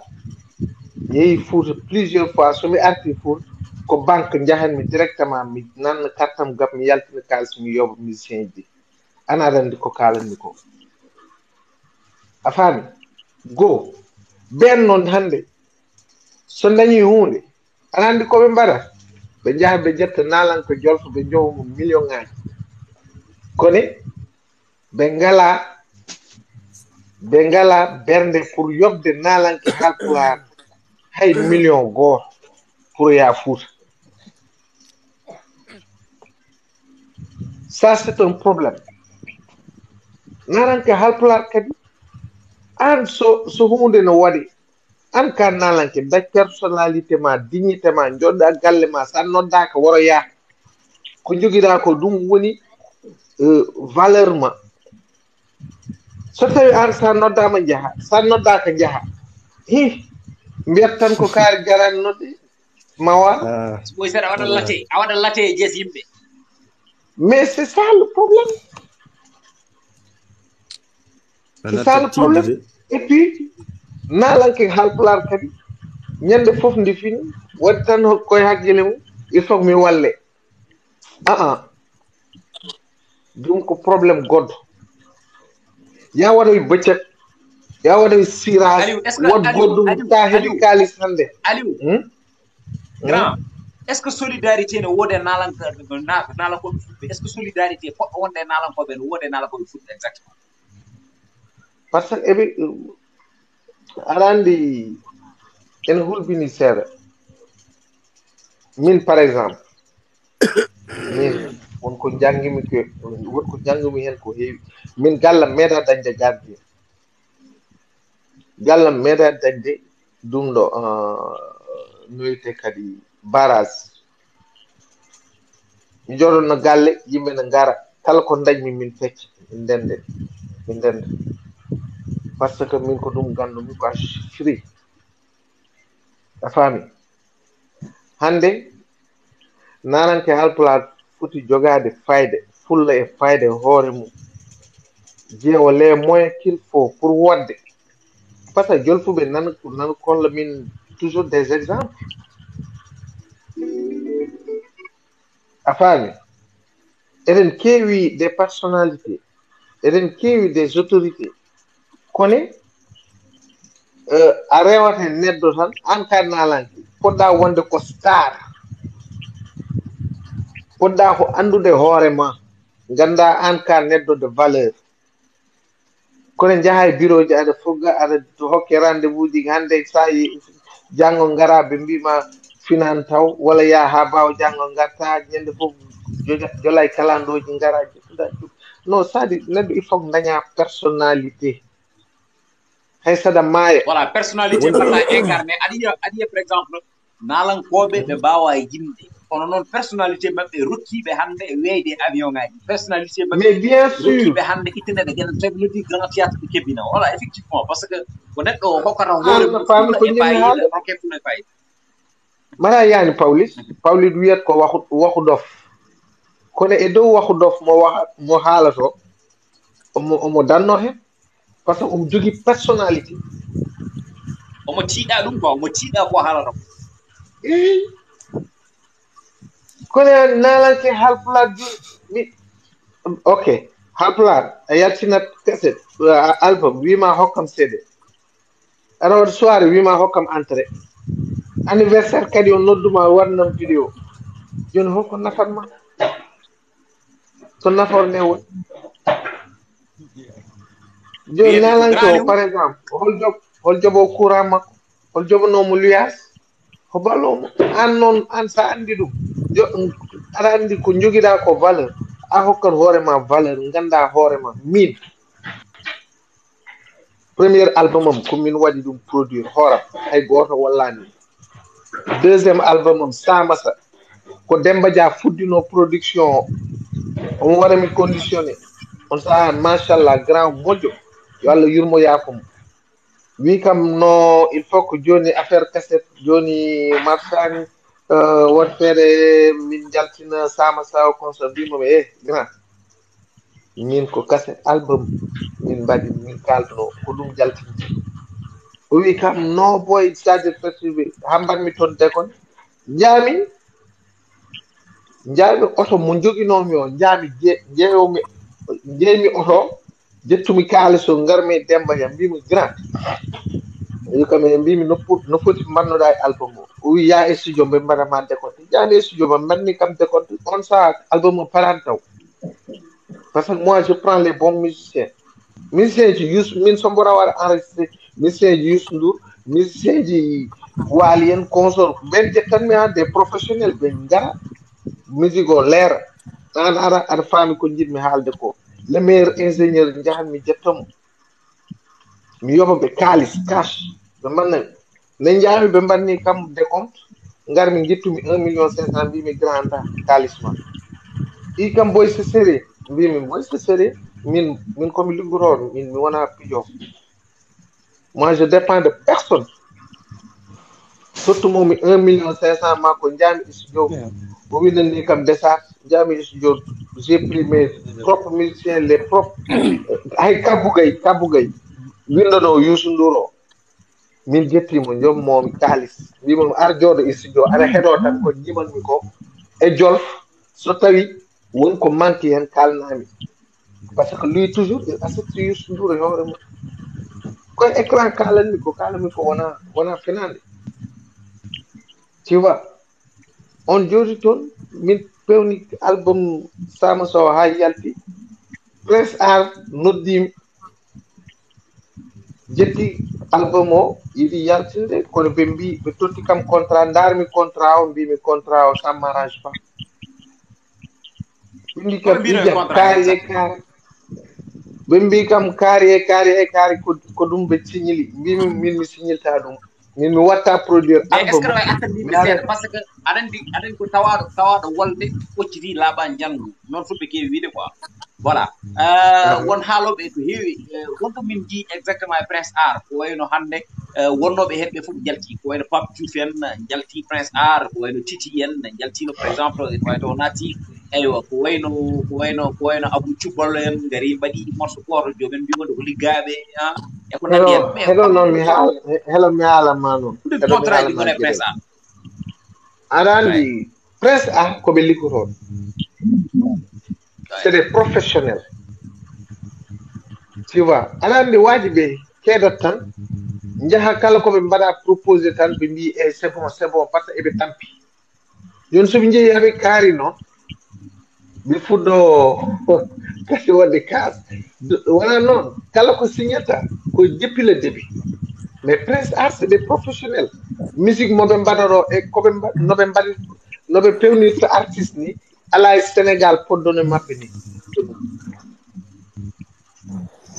Prince Art soɓe jaggimo aduna o fof andan ko mbatta ko wela par ce que ɓe ƴettata temps maɓɓe ɓe pewna c'est des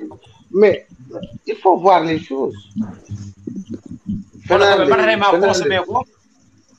kono gara koɓe mbaɗatema consommé ko kala ne ñamɗa e maɓɓe million ngaji ɗiɗi taw koɓe ñamema million ngaji jeere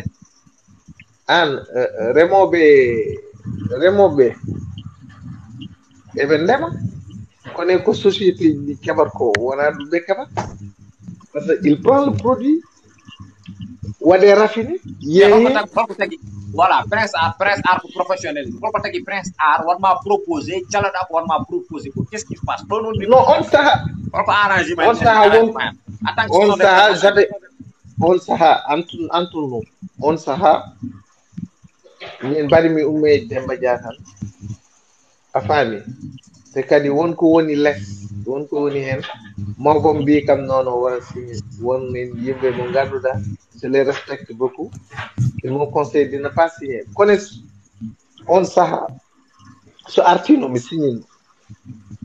par ce que Prince Art ko label moƴƴo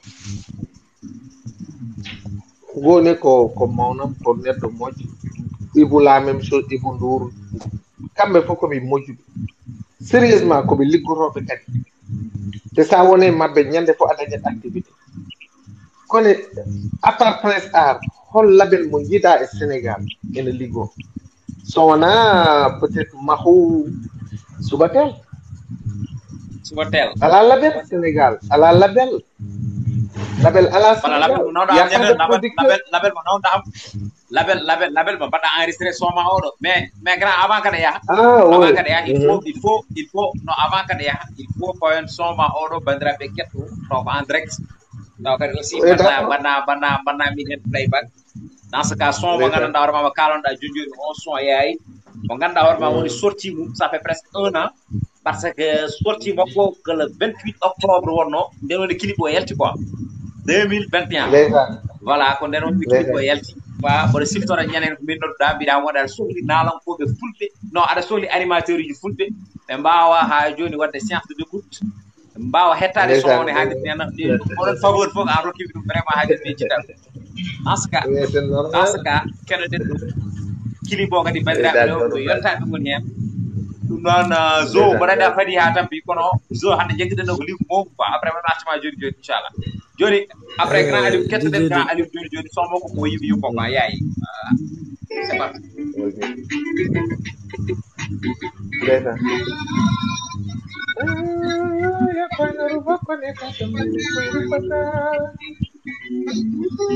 Tankur namajo kone gonde mene majata yolata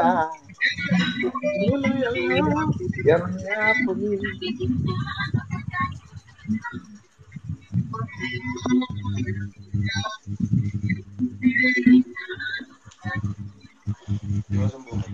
ndeysaan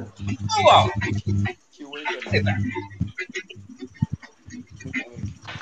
ndeysaan ndeysaan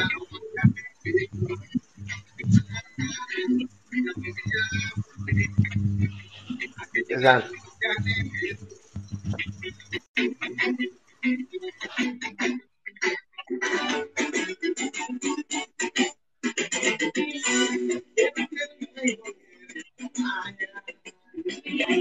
ndeysaan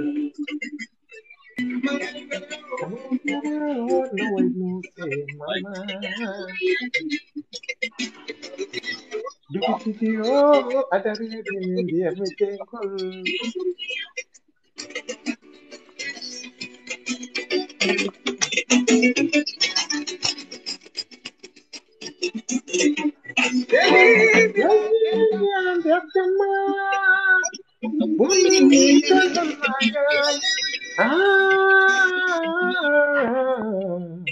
Cantik mah kue moda karir.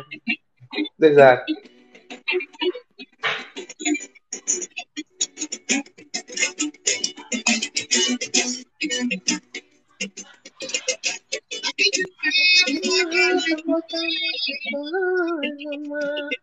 Desat.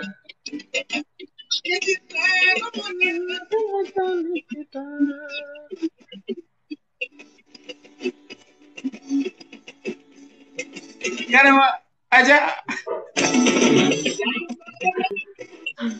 bila ya dugul suwi di go jaja no ko do mata dane ma de ko du no ko dum warata mi hen quoi Jaja de pri milo yamin ko bioni ya tu pasali jaja de pri milo yamin ko bioni ya tu pasali no Satu dia baca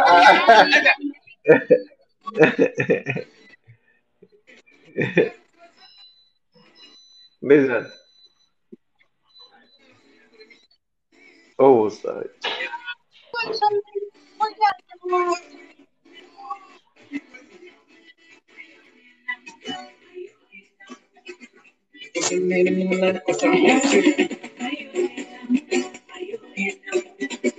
cosa viene una cosa viene una cosa una cosa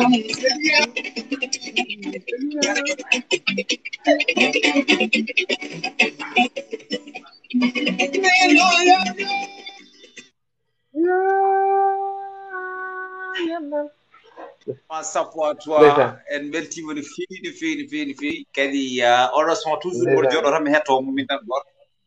c'est parce que aussi o son aɗa ittini men gueɗal no feewi par ce que aɗa wawno wiide expérience mo joguiɗa par rapport à côté musique o jarantama aussi waddemi noddude mi pecce jamma eɗen jewta eɗen kalda bon aɗa namdo kam yoga e gueɗe ɗum ɗon aussi c'est pardonné tubabe aussi ga neɗɗo mo ganduɗa ma ubbata nema ɗum welimi e ma emin mbima min jewnima min calmini famille o min calmini joom suudu o kadi min mbimama ne gartata pour mbawen wattude no bannoɗen par ce que suurankoɓe e koye men aɗa foti yaade jilloɗa toon jomumen mbawa yiide man ko joni tan natti boyde joni tan sarenaki ni sa fini suba kon fugguma d'accord merci min mbasa jaggude ma mais kosam mais actuellement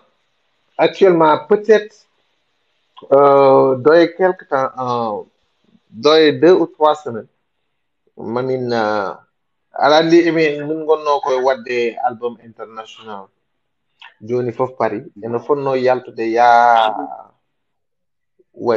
album international il y a 10 morceaux fof ko pulaar avec des musiciens jazzman from partout et puis album ça fait presque 1 an ada wada dum préparer quoi parce que 2 ans on a travaillé il y a 2 ans il y a 2 ans ouais. Ça.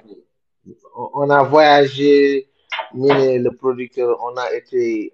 au Ghana Dakar c'est enregistré entre Dakar, Ghana, Montréal et Kentucky, des différents studios arandi tobokoɓe ko noon ɓe liggirto quoi. Donc ene fonno yaltude, mais finalement il y a d'autres idées et d'autres propositions qui sont venues. Donc dans ce cas min mi jorata mi paɗa. Donc kono mi ñaagiɓe pour yoɓen ballam mi yaltina hay soko morceau goto mi adda ɗum Sénégal pour hollude komin mbaɗata ko. Donc inchallah ko ɓooyani, inchallah ma hunde ar. Donc min mes choses kam mi fina tan mi yaltina hunde consort. Donc te mi ala Sénégal aussi aɗa andi minen culture amen, culture momin jogui o, nous les artistes avant cette génération, parce qu'on a commencé il y a plus de 10 ans. Chaque 10 ans, non, nouvelle génération arabe. Donc, minen génération, mais nous pour demander à la non les TikTok, les WhatsApp, les trucs, ainsi de suite. Côté les il y avait 3 ou 4 télé, hein. Il y avait RTS, Walf, 2S, en ce moment, et TFM. Donc, au début même, il y avait que la RTS, 2S et Walf. Il y avait ces 3 télés-là, avant RTS, premier album. Donc, on n'avait que ça. Mais maintenant, c'est devenu plus flexible, c'est devenu plus facile. Et le web journey, mon faut que télé poche. Voilà. Donc, ma mine va faire pour mine va adopter avec le nouveau système. Inch'Allah, sur Allah Jabi. Et puis, voilà. On a des siftoro, mais il y a quelques semaines, mais Allah no hay TikTok, Allah no hay 1000 abonnés. Ouais, c'est vrai. Non, il y a un an, namdoma mi DJ du holno live wadirte. Après mbiya kam mes grands an hay 1000 abonnés alam bimam no. Hay ça ala 1000 abonnés, mbira kam non. J'ai recommencé le TikTok. Yeah. J'ai repris le TikTok pour dire le TikTok il y a un mois. Il faut aller voir les vidéos. Il y a un mois. Je l'ai repris. Fatis, comment tu vas? Fatis. Ça va bien. Ça va bien, Diawane Mourkadi. Salam alaikum à vous tous. J'espère que vous allez bien. Wa alaikum salam. Ça va très bien. Ça va, alhamdulillah. Zo, ça va, Zoba. Ndo, yow termon hande ko hollum le sujet. Zoba, ouais, yawtere men hande. Zoba anedi kama? Presque c'est yawde tamaro. Yawtere amen hande Zoba mon micro mako couper quoi, couper le micro, voilà. Mais Zoba, donc merci DJ Dou, merci entre parenthèses, merci beaucoup. Fatis Ba, merci et tout le monde, tous les auditeurs, auditrices. Nadbébé Fouf, merci grand frère, merci. DJ. Merci grand frère. Je t'appelle demain. Non, minoduma jangwana, minode. Merci. D'accord, il n'y a pas de souci. Inch'Allah, on est ensemble. Okay. Merci. Porte-toi bien. C'est une famille. Voilà. Joba, comment tu vas? Arcel Fouri, Joba, ça va? Fatis, bonne mère. Assalamu alaikum. Alaikum salam. Ada yarlo parce que grand ko naati e ni no yaade adda contribution comme ko affaire nalan ko be kala hen.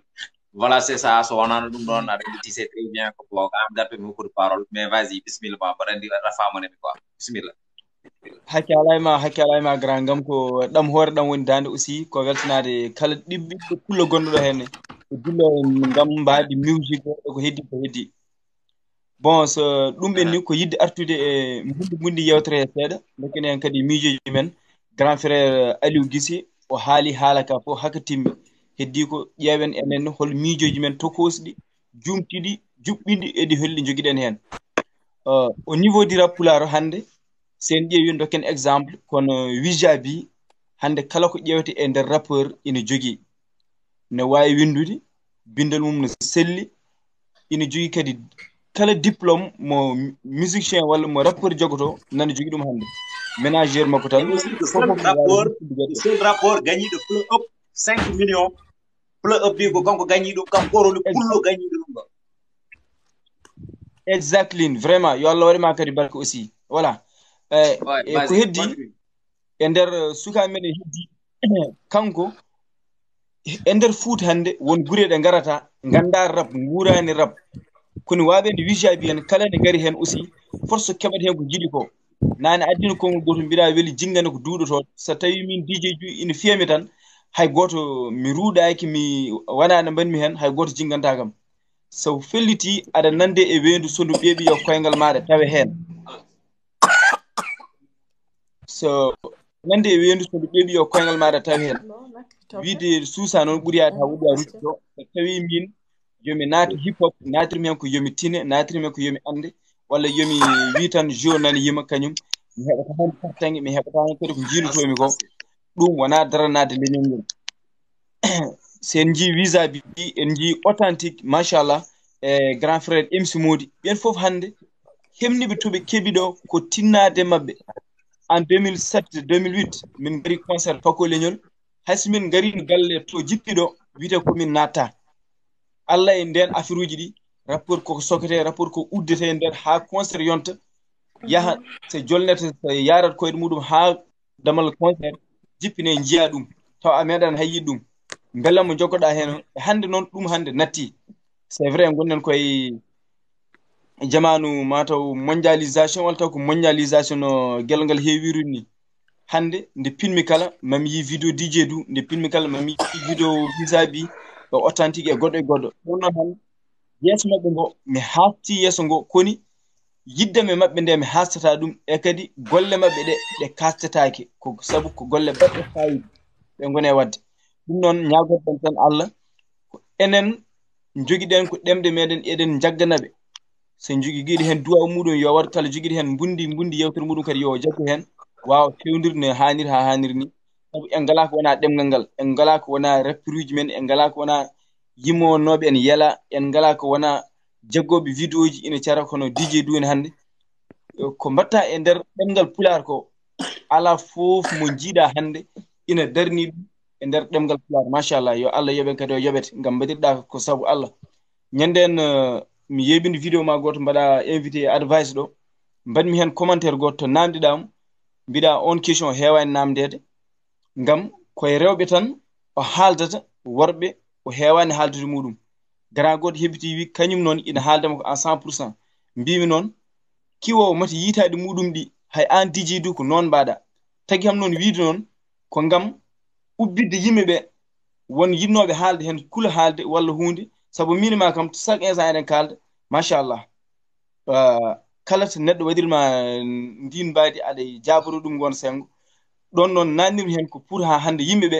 mbawa andude DJ du en ko waɗi ɗumen ɗon ko jiɗi tan ko pulagu ngu jiɗi tan ko affaire yo yaaru yeeso wona joba yo ɓamte hen wona DJ du yo ɓamte hen waɗiri hen tan kini yeehi fittani mum e asali muɗum kala yo yaadu hen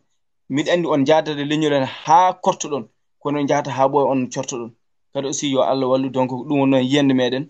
ñagoɗen tan Allah moƴƴere nalankana kadi aussi pulari yanke min beltimo Zoba kadi min beltimo aussi contribution ma kadi wonani min fartange garda hen hono ni henna ko yidde artude kadi e nder yewtere nde pour wonɓeɗoɓe mbawa famde exactement holko woni yewtere nde bon Fatis ko an ɗon jinnomi haalande yewtere par ce que an namdi holko woni débat o woni holɗum nalankoɓe men ɓe joguiɗen hannde ene jogui kulhuli wadde concert aji ene jogui kulhuli aussi yaltinde album aji hannde e le mataw rendo men go ene yeehi ko nalankoɓe ɓe ko ɗum noon holko saabi ɗum woni yewtere nde holko saabi ɗum hannde beele koye nalankoɓe ɓe woni walla ko public o yeewi ko nalankoɓe ɓe mbaɗata ko ɗum noon ko ɗum woni ko woni ɗo hen nalankoɓe noon ɗo banggue jibri soit ko rap walla soit ko yeela ɗum woni gueɗal ngal d'une manière générale koye nder oɗon fannu kalten Ndour min calmini min juurima Hamed aussi min calmini min juurima DJ Dun gorɗa aɗa selli aɗa suuri e deeƴi on calminama on juurama dendagal on bayrama kadi on jewnama enen ɓuuri yewndema gueɗo wallahi ɓe mbimami noon so tawi halpular hertade yimde herso hani windude anani e nden tumo minen min kertara wadde sinap min ɓorno comci amen ha jooɗo min mbaɗa sinap kadi min beddo e face walla min beddo ɗum e tiktok aɗa andi ñande en Demba Guissé yaltini so bandiraɓe ɓe fof mbaɗi hen sinap woodi yaltuɓe ne mbiya minen de min maayi ɓeyde mbari min ñande fof mbeɗe nomma ñande fof mbeɗe nomma morsel gillo mbeɗe nomba joni noon enen ko ɗum wari en ko ɗum bonni en enen en jiiɗa ko jeyɗen jiɗɗen koko jananum so tawi an bande wawata wadde hunde joni ɓeyne mbaɗa ɓeyne critique te so goɗɗo waɗi gummoɗa gona e wadde aɗa ama ɗinno neɗɗo kay sene yaaha e nokku yahata ka invitaɗo hen so ɗum ɓenni enen ken complexe ji en jiiɗa ko men ko jiɗɗen koko goɗɗo sa yi artiste uji men tuusa wadde concert walla donki wadde concert ko wasde hoolade public mumen par ce que hande aɗa yiiɗi wadde concert anani miijoɗa min an hade oɗo concert somo waɗi ɗum de mi wawi mi sooma par ce que bandiraɓe ma sa waɗi wona e ma gara jaaha koye janande eɗen joguinden ñawande en gona nortoɓe ko men nortoɗen koko janande ɗum ko ñawande nde ganduɗa nane men en donki yonde sellu en kaɓama hen en dugdama hen en jarama hen foof joni noon mi anda hol solution muɗum en gona ɓamtoɓe aɗa andi fabru meeɗi wiide wooro ko woni ko lamɗam teddi ɓe mbimo an fabru holno ganduɗa lamɗam teddi o wi ko dondiɗo lamɗam yaɓɓimi o wi dondiɗo lamɗam o kañum yaɓɓimi ɗum waɗi mo andude lamɗam ne teddi a fami woni dondiɗo ɗon fabru ko fenorde dondiɗo lamɗam kom so heɓi fabru mboɗo sikki fabru won ko waɗata ko wona jagtani ɗum noon enen jogui probléme eɗen jogui probléme diji ɗum probléme ko ñamande bonde joguiɗen ñamande nde ganduɗa ñande fof ko larnirto so enen yonti noon jonima grave Paco leñol nanɗo hen oro ayi ono débat noon Paco tan jeeyi ɗum quoi oɗon kanko omo jogui hen ko forto wawde jaɓe eɗen ciftanata bandiraɓe aussi Paco leñol foti wadde tourné en Europe so Allahu lamɗo jaaɓi bientôt kanko e Abdou Camara Dialalo ɗum noon ko hunde fonnode wonde ko ɓooyi quoi mais so waɗi demande tan inchallah men gaddumo en jiiɗa wat invité mo en ganda soy ko jagguɗo quoi voilà vas y continue mi haalanma DJ afa Paco leñol kam ne natana haala ni Paco de rendre haw haala Paco rendre haw ko haala Paco ko sawdu haala non c'est que ko waale hoore grand o ko walane hoore ma tan mon frère amin gandudi o waɗi tarbi ndeɗo yewtere nden jewtoɗen ɗon o waɗi ko concerné par ce que jewtoɗen o ko par rapport kote nalankoɓe hande nalankoɓe men kewɓe ene kuula wadde concert aji ene kuula yaltinde album aji eywa dans ce cas par ce que mbiyata ko public men o notittaw ko est ce que ko public men o woni mo yoɓani jumunna walla ko nalankoɓe ɓe goni ɓe mbaɗani foddeji men c'est ça ɗum woni namdal ngal kadi ko ɗum woni yewtere nde nalan hande won jottoɗo hande wi haal nalankoɓe halpulaar hande ala ko mbaɗi hande won jottoɗo ɗum aduna hol jottoɗo wi nalankoɓe halpulaar ko mbaɗi bisimilla wonno on wiɓe noon won arɓe ɗo ni kaali haala Baba Maal naane yewtere nde tuutiɗe won arɓe ɗo mbi wonde Baba Maal ko leñol Baba Maal leñol ngol rewtama ñamande kono leñol ngol alanama ñamande won wiɓe noon naane ko yimi de so Allah yimde ko yimi te Baba wona jimde tan par ce que côté social o won koye pamani tan aɗa Baba waɗata nde feññikino mais ko waɗata koye molal Baba musique mo waɗata jamaji kewɗi marama sababude Baba Maal école aji kewɗi marama sababude Baba Maal daraji kewɗi marama sababude Baba Maal fof ɓe ganda continue so wonti ko côté musical kalten Baba Maal ko musicien ko artiste complet il a tout fait hangani Baba Maal ɓe mbayi o wayi kono par exemple ala hande ko wawi prouvante e yimɓe ɓe ko fonno waɗede musique fo waɗi Baba Maal wona artiste tan Sénégal ni Mauritanie non Baba Maal hande il fait partie de légende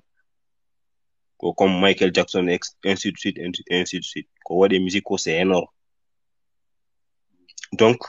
ko pour tan wiide ko ɗum ɗon ko leñol ngol ne waɗi intelligence ne waɗi valeur culture men famɗani no ko culture doole ko culture gandal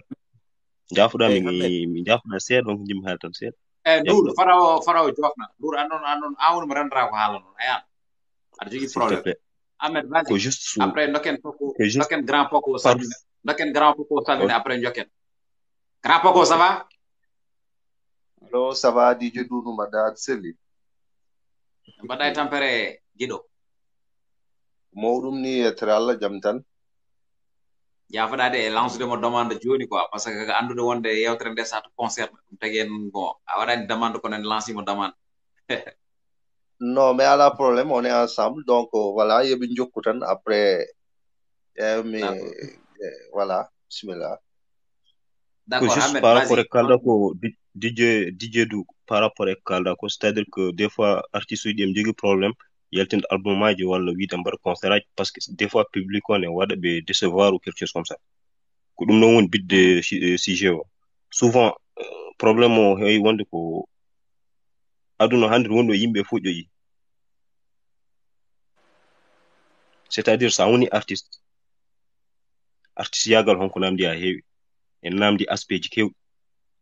en namdi intelligence enen namdi gandal no feewi no feewi no feewi par ce que holɗen aspect ji jafoɗa artiste yagal namdi mi explique ma par exemple sa yi hande comme hokkuma exemple e Wally Seck comment il soigne son nité personnage makko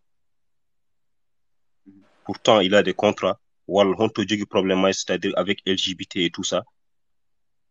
c'est flou hay public o ronki famde ɗum mais on waɗa le maximum possible pour soigner oɗon image on mo safra image makko no feewi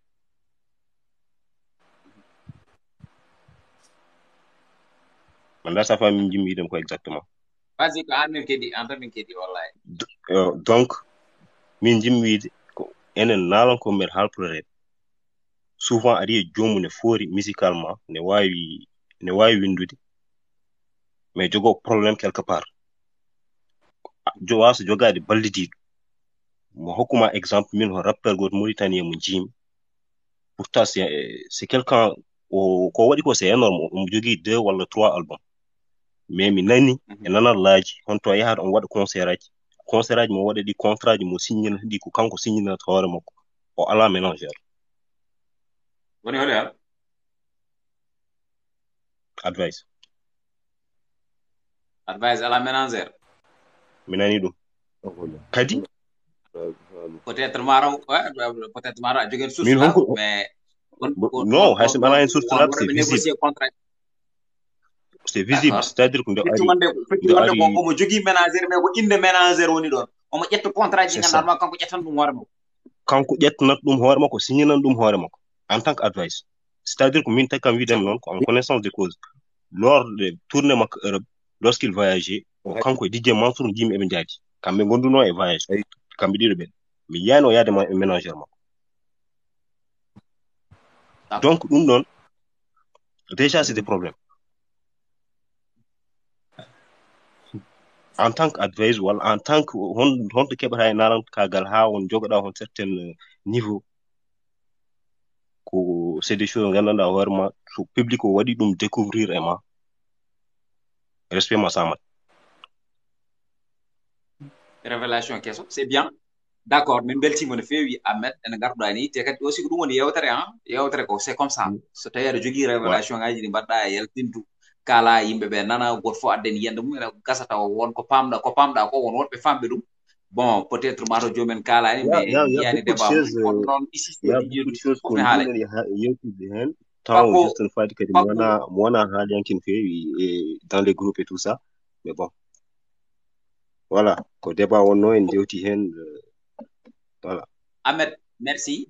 min beltima adama yaade après ndoken Paco comment tu vas eyi assalamu aleykum DJ Doudou mi salmini musidɓe ɓe tawmi ɗo ɓe ko wayno Mohamed e si je me trompe pas ko Ndour c'est ça Ndour artiste voilà Ndour d'accord donc voilà et ko weltanade on surtout parce que des fois aussi ɗum ɗo no moƴƴi ɗiɗo débat ji no moƴƴi surtout e won hen gueɗe sabu min mi yeeyino ha puɗɗinomi mi fuɗɗinoma ɗanade ni mais mi artan pottumi e oɗo débat mbimi c'est très intéressant quand même des fois de famille waɗi critique aji ɗi ganduɗa hoorema c'est des critiques positifs famille yimɓe ɓe gandu ɗum donc critique ne heewi façon ngaji donc on critique pas pour critiquer mais on critique pour trouver des solutions donc voilà donc solution ji ɗi ɗon bon wasata peut-être artiste o won ko yiyata ko public o yiyata donc voilà donc public o e hoore muɗum won ko ganduɗa hoorema ko musat ɗum anani so wi public noon bon je mi waɗat généraliser surtout onon jeyaniyankoɓe ɓe onon hono ni a faami wadde recueillir des informations ɗe ganduɗa hoorema ɗum ɗo taw wona juste copie collé quoi mi anda sa faami jima haalandema ko donc mi nani ɗo joni joni oɗon kaala par ce que guila e Alioune Guissé ni min mbaɗami ɗo donc voilà bon caɗele kalaton ɗo ko caɗele leñol ngol e naalan kagal ngal si je me trompe pas ko ɗum woni débat o ɗum kay naalankoɓe ɓe par rapport e côté maɓɓe leñol ngol hande ɓe kula wadde ko heewi ngam leñol ngol notitta ko ɓe e ɗum ɗon eyyi donc ɗum ɗon mbiyatmi ko Didier Dou ko hunde ɓoyde ɗum ko hunde ɓoyde wona hande fuɗɗi ɗum fuɗɗi ko gila dow sa abbatima gila Sir Baylel Thiamen ha ko wayno a faami ça veut dire ko dow quoi c'est une très très très longue histoire enda sa faami enen leñol ngol eɗen jogui voilà très bien enen leñol ngol eɗen jogui caɗele ɗe jogiɗen ɓe woni déjà en jaaha ha mbadde ha mbasɗen culture men enen par ce que sa wiyama pine ko enen jeeyi anani ñeñal koye men heewi donc voilà mais sa ƴeewi anani pine men ɗe yeehi ha natti jogade valeur e nder men enda sa faami en gonat hen tan pour la forme mais wona yidde wona amour ɗum ƴewta hande sa yeehi guri men nder Fouta par exemple hande sa ƴeewi ko ɓuri waɗede favoriser est ce que a faami de ko goɗɗum ko diine a faami diine waɗa goɗɗum mais pinal so yeehi ha culture est ce que a faami de toujours koko yaɓɓa en jii hay sa ƴeewi hay politique hande ko laamu ngu dañi pouvoir ça veut dire ko hande ko fulɓe dañi doole e politique ko anda sa faami wayloji kewɗi mbaɗi mais wona to banggue culture anani ala fof to daroɗa ha mbiyeɗa est ce que a faami de ngoɗo wuuro centre culturel no waɗe ɗo anani pour les jeunes ayi de pourtant de ministre uji ɗi nden partout anani te kadi ɗum ɗon ende jeeya e pini men ha joni Fouta yaltani e bâche hurlude bâche ɗum ha joni nen nder Fouta gila dawi dawa ha joni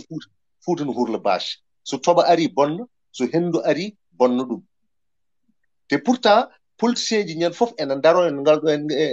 ngal ɗon dingiral te jaggude men micro foof dañata surtout courage siftinde politicien ji ɗi carrément que est ce que a faami de ngal ɗo dingiral ene foti wattede maison de jeunes pour la jeunesse c'est très important aɗandi des fois aussi il faut pas aller loin anani mi nani ɗo ene le mon gars ene haala ɗo Hammed ene haala ɗo haala structuration a faami d'accord faami neɗɗo par ce que kalko organisaka yahata par ce que hande hay titonde leñol ene organise par ce que ne jogui des éléments ne jogui a faami de manager uji ne jogui porte parole uji ne jogui par ce que ko ɗum par ce que ko entreprise mi anda sa faami mais heddoto noon anani ɗum ko banggue goɗɗo ɗum ko affaire goɗɗo quoi tu vois mi nani ɗo mo haala ɗo haali ɗo haala Wally Seck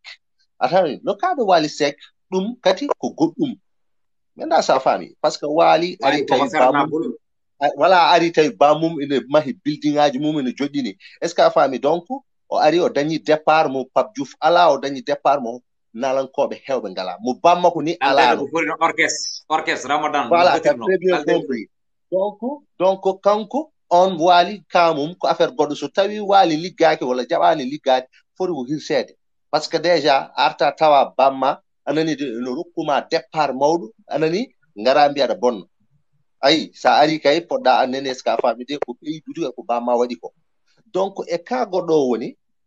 comme no mbiyumi ni leñol ngol e hoore muɗum ene foti ƴewtindade hoore mum par ce que enen caɗele ɗe jogiɗen par ce que culture en mbar ɗum ha maayi hande programme baɗeteɗo France o le 19 par exemple le 19 novembre on programme o aɗon ko woni programme o est ce que a faami ko salon international eɗen ene heewi ene hasi en général gila dawi dawa an dije du a meeɗa nandi salon international en France aɗon ko nanta tan bammal en fije walla nana kaaren fije mais salon international pourtant de ko kañum fonno adaade ɗum ɗon fof par ce que salon ko kañum rendinta ko kañum tagata enen culture men heftineede par ce que salon ko ñeeñal ngal arata faami fotɓe wadde exposé par exemple de tengade paɗi mukki ngara mi annda sa faami foti wadde exposé gudi cañaaɗe e ɗiino afuuji ngara foti wadde exposé tuuroyuuji e ko wayluɓe men est ce que a faami ngadda par ce que ñeeñal ngal ɗon a faami de ko ɗum tagata leñol ngol est ce que a faami de waawa yeeyde ko wiyete ko patrimoine mum e hoore muɗum a faami wonde fayde par ce que sukaaɓe men wonɓe ronɓe e koyɓe men ni ngannda holko woni fina tawa men voilà a faami jooni noon après ɗum ɗon fof noon ko ɗum foɗata leƴƴi goɗɗi ngara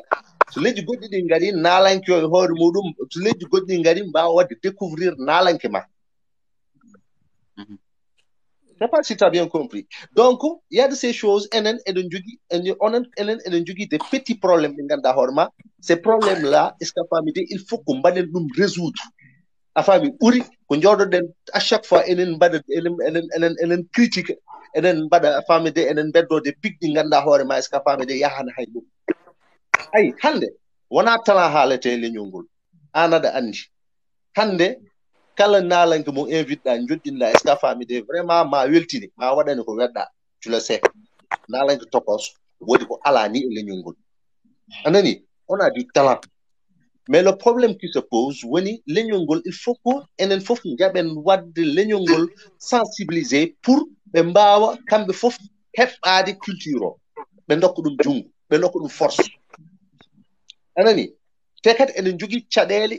to banggue kadi goɗɗo nan ɗon par ce que caɗele ɗe woni déjà leñomagol nan toon hande so wiyama Mabouba ene piji grand théâtre sa yeehi ko Mabouba tan tawata ɗum a faami toroɓe aɗa wawi limde goo ɗiɗi tati sa wi subalɓe tawata ɗon ko cubalowji est ce que a faami de fulɓe aɗa wawi limde pourtant de ko fulɓe enen ɓe fof ken fulɓe mi anda sa keewi wiide wonde dow labare arde ko joom pucci en moni kala yo woɗɗo ndima mum yaha donc voilà eɗen pecci déjà enen e koye men eɗen jogui probléme aji ha wayno ɗoyde murtuɗo Sam Diop meeɗi namdede wiya carrément anani de kañum holko andi e leñol ngol ça veut dire caɗele tawne wawi limtude seeɗa e caɗele leñol ngol murtuɗo Sam Diop wi carrément kañum wawa limtude seeɗa caɗele leñol ngol nde wonno leñol koko ñawi bof o wi joni ɓe mbima holko tagma winno o wi leñol ngol koko wumi faaɗi wofɗi a faami leñol noon so wumi faaɗi wofɗi yimɓe ɗe sikki tan est ce que a faami de ɗon ko ɗon caɗele kaaɗi ayi donc a wumi a faaɗi a wofti kay woodi tan ha gandi koko heɓanma kono keɓata ala voilà donc il nous faut des débats a faami de sensibilisation eɗen jiya tiktokeruji ɗi no mbaɗa tiktokeuse uji ɗi eɓene tiktok mais kala gonowo e tiktok sa feliti wiide ka tiktokeur walla ka tiktokeuse yaa taw aɗa jogui seeɗa gandal aɗani par ce que il faut ko jogoɗa gandal ngal seeɗa voilà il faut ko jogoɗa seeɗa gandal c'est pas dire que sa ala gandal wonani woto jaɓo mukk wiide aɗa waɗa hoore ma leader est ce que a faami kañum gandal woni culture général quoi aɗa ma on noon gandal ngal siko wonde ko janggude école walla janggude alqur'an mais culture général t'as très bien compris culture générale o woni gandal woni ça veut dire que an déjà ka bittuɗo anani wonko bittuɗa ko heewi anani de wonko an fawru ma ndu wonko moftuɗa ha tagi Paco so ari anani de ari tenkude walla ari est ce que a faami de participe de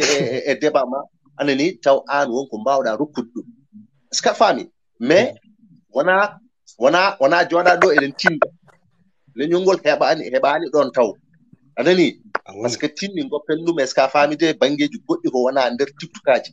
anani wona wonde ɗo aɗa haala jananka wona wonde ɗo est ce que a faami de aɗa malla wona wonde ɗo est ce que a faami de aɗa koppi aɗa kola ko ganduɗa hoore ma ɗum est ce que a faami wona par ce que wonko hande wonko cohluɗen enen ko cohluɗen ko il faut que jaɓen enen rokkude ɗum par ce que mon fof ko responsable mon fof won responsabilité mo rondi an dije ɗum won responsable won mission mo joguiɗa e leñol ngol te on ɗon mission ala kulli haale aɗa ñaagui Allah est ce que a faami de wadde accomplir on ɗon mission anani marque empreinte ma janggo e jam wiye dije duude kañum addi ɗo ɗum walla kañum tagi ha ɗum ɗo woni maintenant ça Fatis mi neldimo demande pourtant a waɗani accepté mais wat demande an hoorema voilà on hol continue voilà Fatis donc ko ɗum woni ɗon anani hande il faut que jaɓe il faut que ƴewtunden koye men e gueɗe kewɗe mi nani ɗo oɗon ɓe kaala haala Baba Maal haala ɗum ɗo hande Baba Maal c'est un patrimoine culturel Baba Maal c'est une légende Baba Maal hande est ce que famille c'est un icône mi anda sa famille de la musique peul donc on ɗon patri hande Baba mbeɗa sikki andani wonko leñol ngol foti huttudemo hande par ce que gonɗen koye duusdemo koye duusu jarotoɗen ko fonno waɗande leñol ngol ko o waɗini ɗum leñol est ce que a faami donc il faut que yimɓeɓe gandu ɗum hande so tawi grand théâtre yeewi pulaagu yiyaka toon walla tises pulaagu yiyaka ɗon walla bangeji goɗɗi pulaagu yiyaka ɗon est ce que a faami de ɗum wona foti naalon kawɓe mais ko foti promoteur uji te so wiyama promoteur ɗum koye leñol ngol ummoto anani an aɗa andi dije du kalantomami ko aɗa jogui structure ma aɗa jogui afruji ma mais kadi kamɓe leñol ngol wonde promoteur mon fof en wawi wonde promoteur ko yarletade tan anani aɗa jogui kalis anani de aɗa yiɗi wadde hunde mais y a des gens ganduɗa hoorema yimɓeɓe ganduɗa hoorema dillat koye événementiel anani ƴeewa jokkodirde ɓen sa jokkodiri ɓen peut être est ce que a faami de ƴeewa an créede affaire o ko ganduɗa hoorema on emploi est ce que a faami de liggo tagowo affaire ɗi yaade comme par exemple hande sa ƴeewi holko addi Wally Seck Nouakchott adduɓe Wally Seck Nouakchott ɓe anani de pourtant de mbeɗa wawi wiide anani de won jooɗiɓe Nouakchott ene mbawi wadde ɓen no mbaɗi ni ganda sa faami min mbeɗa andi toon yimɓe ɓe ganduɗa hoorema mbawno wadde ɗum eɓe mbawi wadde ɗum chaque mois ɗo e Dakar ene wawi wonde eɗen jogui yimɓe ɓe ganduɗa hoorema ɓe mbawi mais probléme o wona ɗum anani eɗen belsidi ko wiyete ko pine men enen ko weltidare tan donc hunde so tawi a weltidimo ɗum ala e ɓernde ma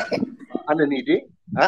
a lelotako ha miijoɗa ɗum mbeɗa sikki est ce que a faami jarantamo ƴettude million ngaji ma mbaɗa hen on se dise la vérité par ce que ko industrie kañum ko entreprise eyyi Paco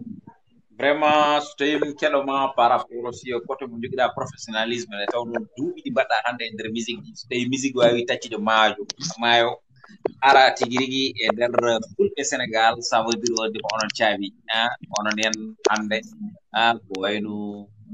biyen machallah military underground en e nder ɗiɗon sahaji par ce que hamga moy lolu onon on mbaɗi hen contribution mon no feewi no feewi no feewi no feewi mais actuellement Paco ne yirata noni ene wondirno ni ene siforino ni jusqu'à preuve du contraire hay hunde homtade c'est le seul rapport mo gandanɗa hoore ma aɗa wawi wiide wonde oɗo gila ɗo ƴettiri ha ɗo yetti ɗo o change ani o waylaki o wahlaki musique mo waɗano ko ɗon woni mo continue wadde jusqu'à preuve du contraire buzz hawanimo buzz homtanimo ha telle sorte que so yi o poti wadde dénoncé walla ɗum dénoncé ɗum no aussi on te félicite parce que weeɓani nde tawno kala ko juuti Allah ne wela kono gonga ene tawa ha hande actuellement Paco nana jogori waɗede tournée international nde tawno mboɗa andi exposition oɗon so yeehi ɗum fulɓe ɓe so tawi jiima fansiji ma ɗi ne mbawi noddema ha Belgique nodduma ha un peu partout aussi e nder aduna he mbawa yaade nadirnene min mbima ya yahe dow jaam gatta e dow jaam kadi aussi Allah hokkuma wawde accomplir oɗon mission so Allah ko lamɗo haaji voilà so tawi ɗum ɓenni aussi Paco leñol exactement ngal ɗo namdal jiɗi namdare mo ko arti eɗen gatta aussi o ganduɗa normal kañum woni Fatis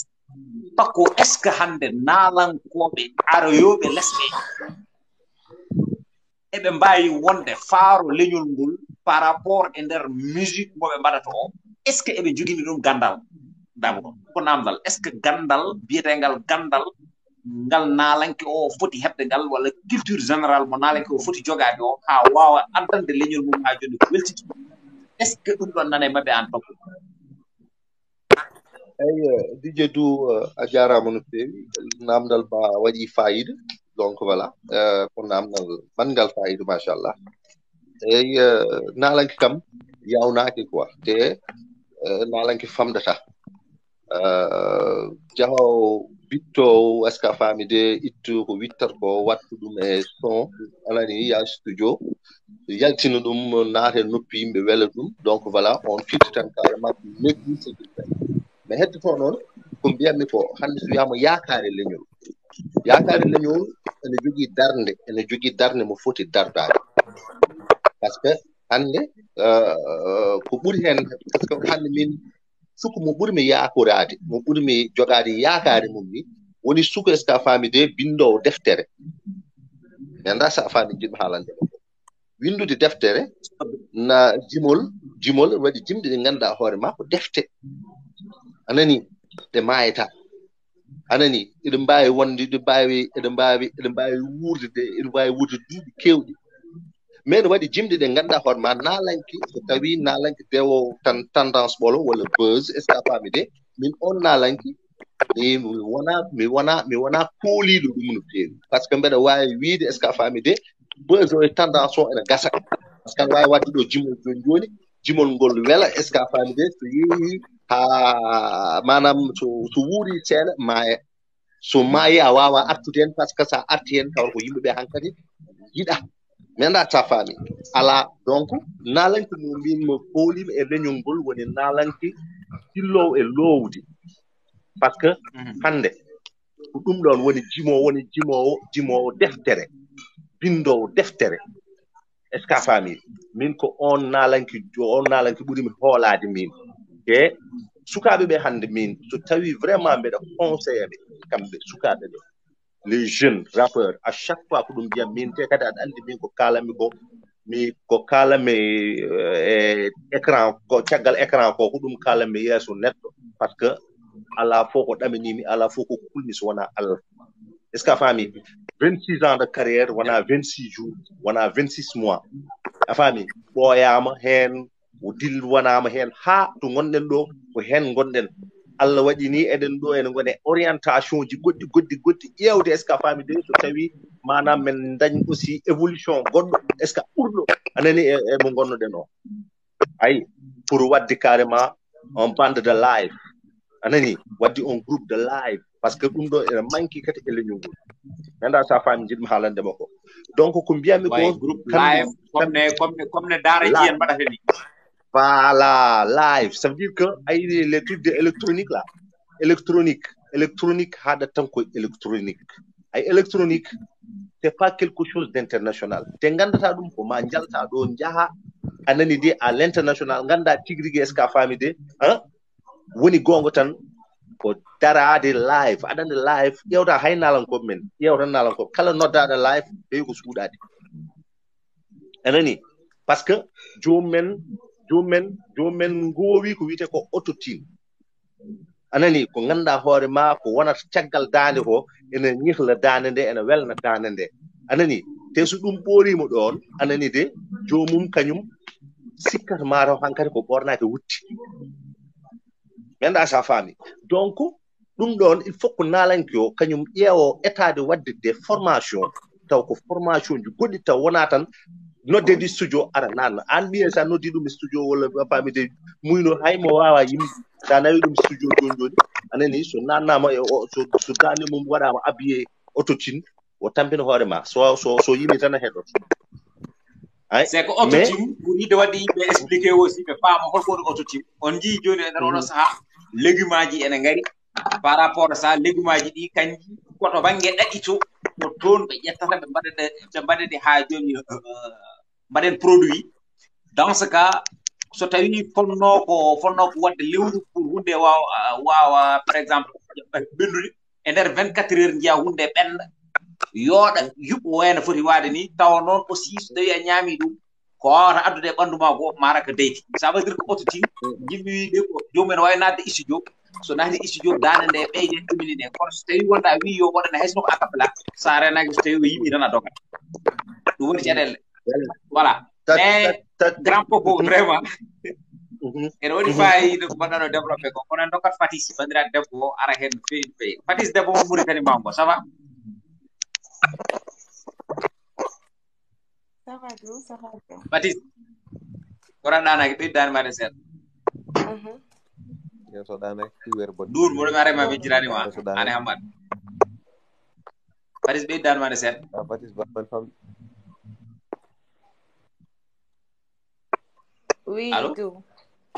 Fatis baman fam bisimilla mo nandi a nani yewtere nde kada nani grand Paco ko développé ko gila Alioune Guissé naati anen ɗo hen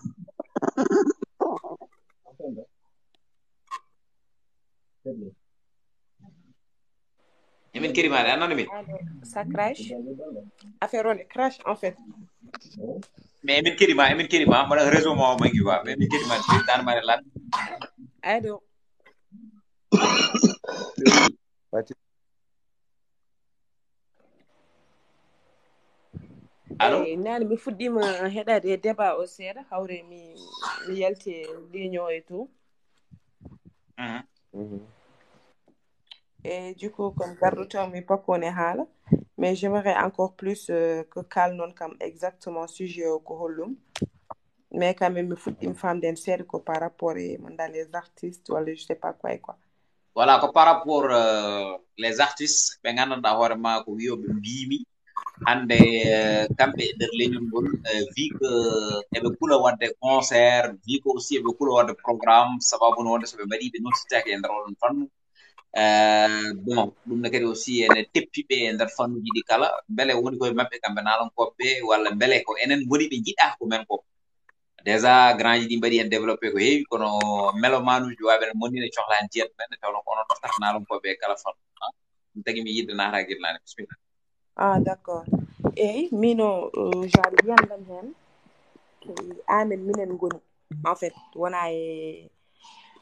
e les artistes là parce que artiste gonɗe leydi ma so waɗi concert première fois deuxième fois troisième fois yiyani hen évolution yiyani hen que a waɗi concert première fois d'accord a heewani public deuxième fois tu espères ngara kedi tawa kedi ko ɓuri bonde ni en wano ni garta kedi troisième fois et tu trouves galle pur et gongol ça veut dire qu'à sortira parce que mbiyata an ko leydi ma mato yiɗama te préféranima an préfére ko yimɓe ummotoɓe banggue goɗɗo et puis c'est vrai mino mi haali ɗum ko wona e life hande o mi haali ɗum mi halti ɗum mi wi mino ce que j'ai remarqué que yimɓe leydam e ko wiyoɓe mbimi so mbaɗi ɗo ennam concert aji walla activité ji goɗɗi hay ko wona concert aji et tout so ɗoddi wayata par rapport e ummotoɓe banggueji goɗɗi ene ngara e leydi amen ndi machallah sa yi ummotoɓe banggue goɗɗo ɓe min nanta haalaji mabɓe et tout mais soɓe noddi machallah jiita ko wuro ngo fof ɓaɓɓito yummiraɓe hen babiraɓe hen sukaɓe yimɓe fof en fait yimɓe ma meeɗa imagine de gamma fotte mumen e ɗiɗo rendoji fotta e mumen toon or que artiste gonɗo e wuuro ma biyowo mbimi so noddi notirtake noon du coup ça je trouve pas ça juste en fait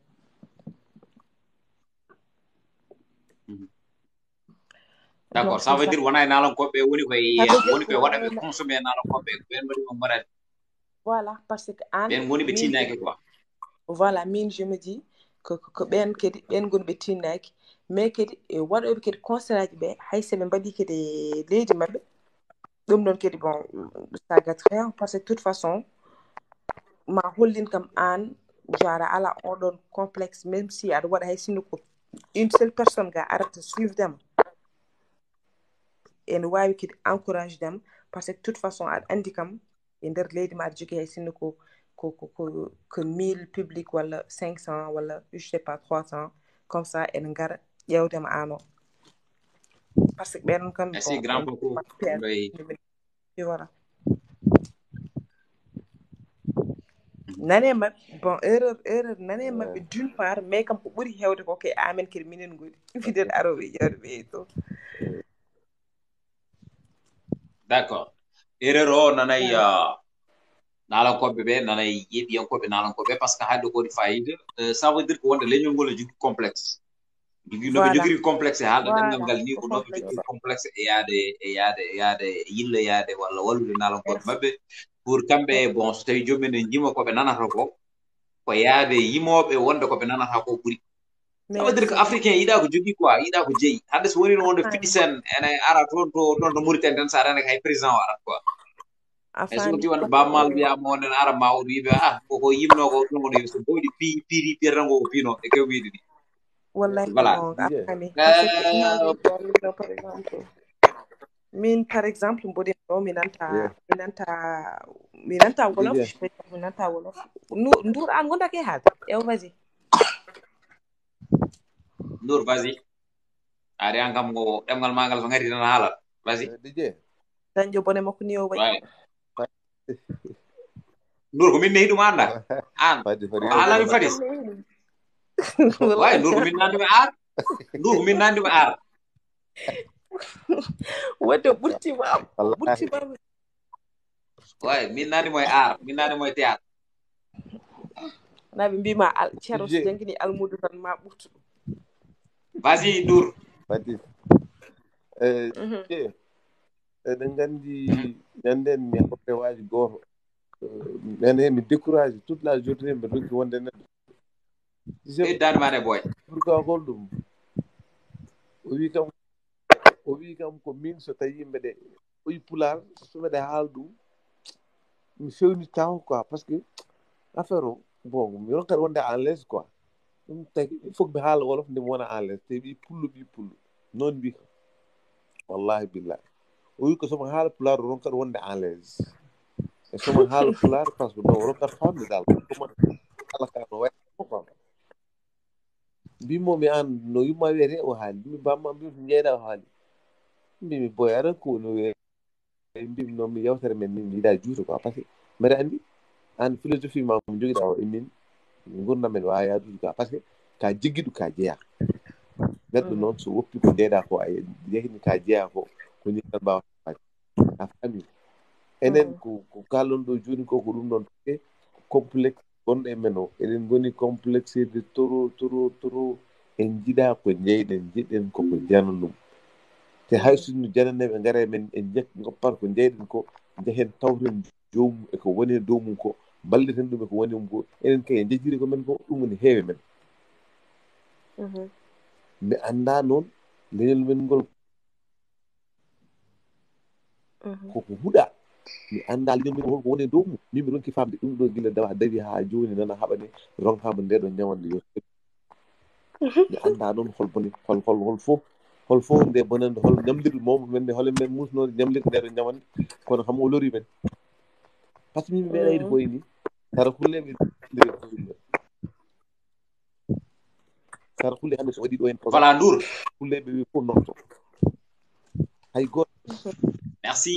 Ndour salmin Aboubacry calmina Samba kam rewi ɗo joni ko wayata ko oui après dans ce cas Aboubacry wi 5 minutes parce que foti yaade golle dokken mo 5 minutes bandiraɓe mi salmini moon on jarama wallahi comme poɗɗo yaade golle dans 10 minutes comme ça yewtere mon beaucoup me concerne kam parce que ami comme kayen naji comme Mauritanie naji mais mi jooɗaki Mauritanie joni ko Europe ga goni mais mino des fois mbeɗa yiya ko probléme ko artiste uji min mi yiyani consommoɓe wona consommoɓe par ce que consommoɓe ha joni nan consomme thank you aduna mbiten koyen perti valeur enen en jogui crise de leader enen en ngala leader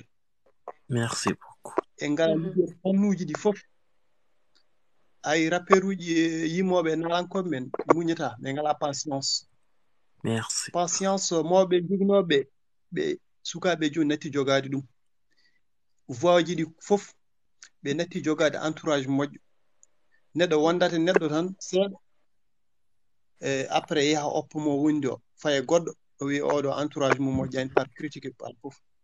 ay neɗɗo noon so umidima neɗɗo walla so umima gollal hokkat valeur mum ɗum ɗo hokkat qeymanama ɗum andemi ɗum jinmi il faut mawnina ɗum teddina ɗum pour mbawa yaltude hen ay Paco leñol en ƴewde noɓe puɗɗiri ha to ɓe ɗo ha hande ko image vrai ɓe jogui mais dernier génération o noɓe ɗumniniri ni ɓe natti ɓe jaggani consommoɓe ha joni an consomme mino ha joni somi jooɗi ɗon somi ƴeewa ko Paco leñol en musique ɓoyɗo keɗotomi ke joni ke yimɓe joni ɓe par ce que génération joni ɓe natti hokkude les consommateurs consomme vrai musique o ko waɗi noon par ce que mi natti yiiden hooram à vrai dire mi natti yiiden hooram ko min je préfère musique ɓoyɗo heɗade Paco leñol en Jamin Tekki en ɓeɗon ɓeɗon ɓurmi yidde heɗade ko musique joni oɗon par ce que ɓeɗo musique joni yaadi ko style yaadi ko leƴƴi goɗɗi ko hay ɓorniteeri ɗi natti wadde ɓorniteeri men enen hay kilipaji a nattati yiiden hoore ma gita ko moderne sa wi noon ɓe mbima aduna yaari noon mais aduna hay sinno ko ni yaari a fotani accu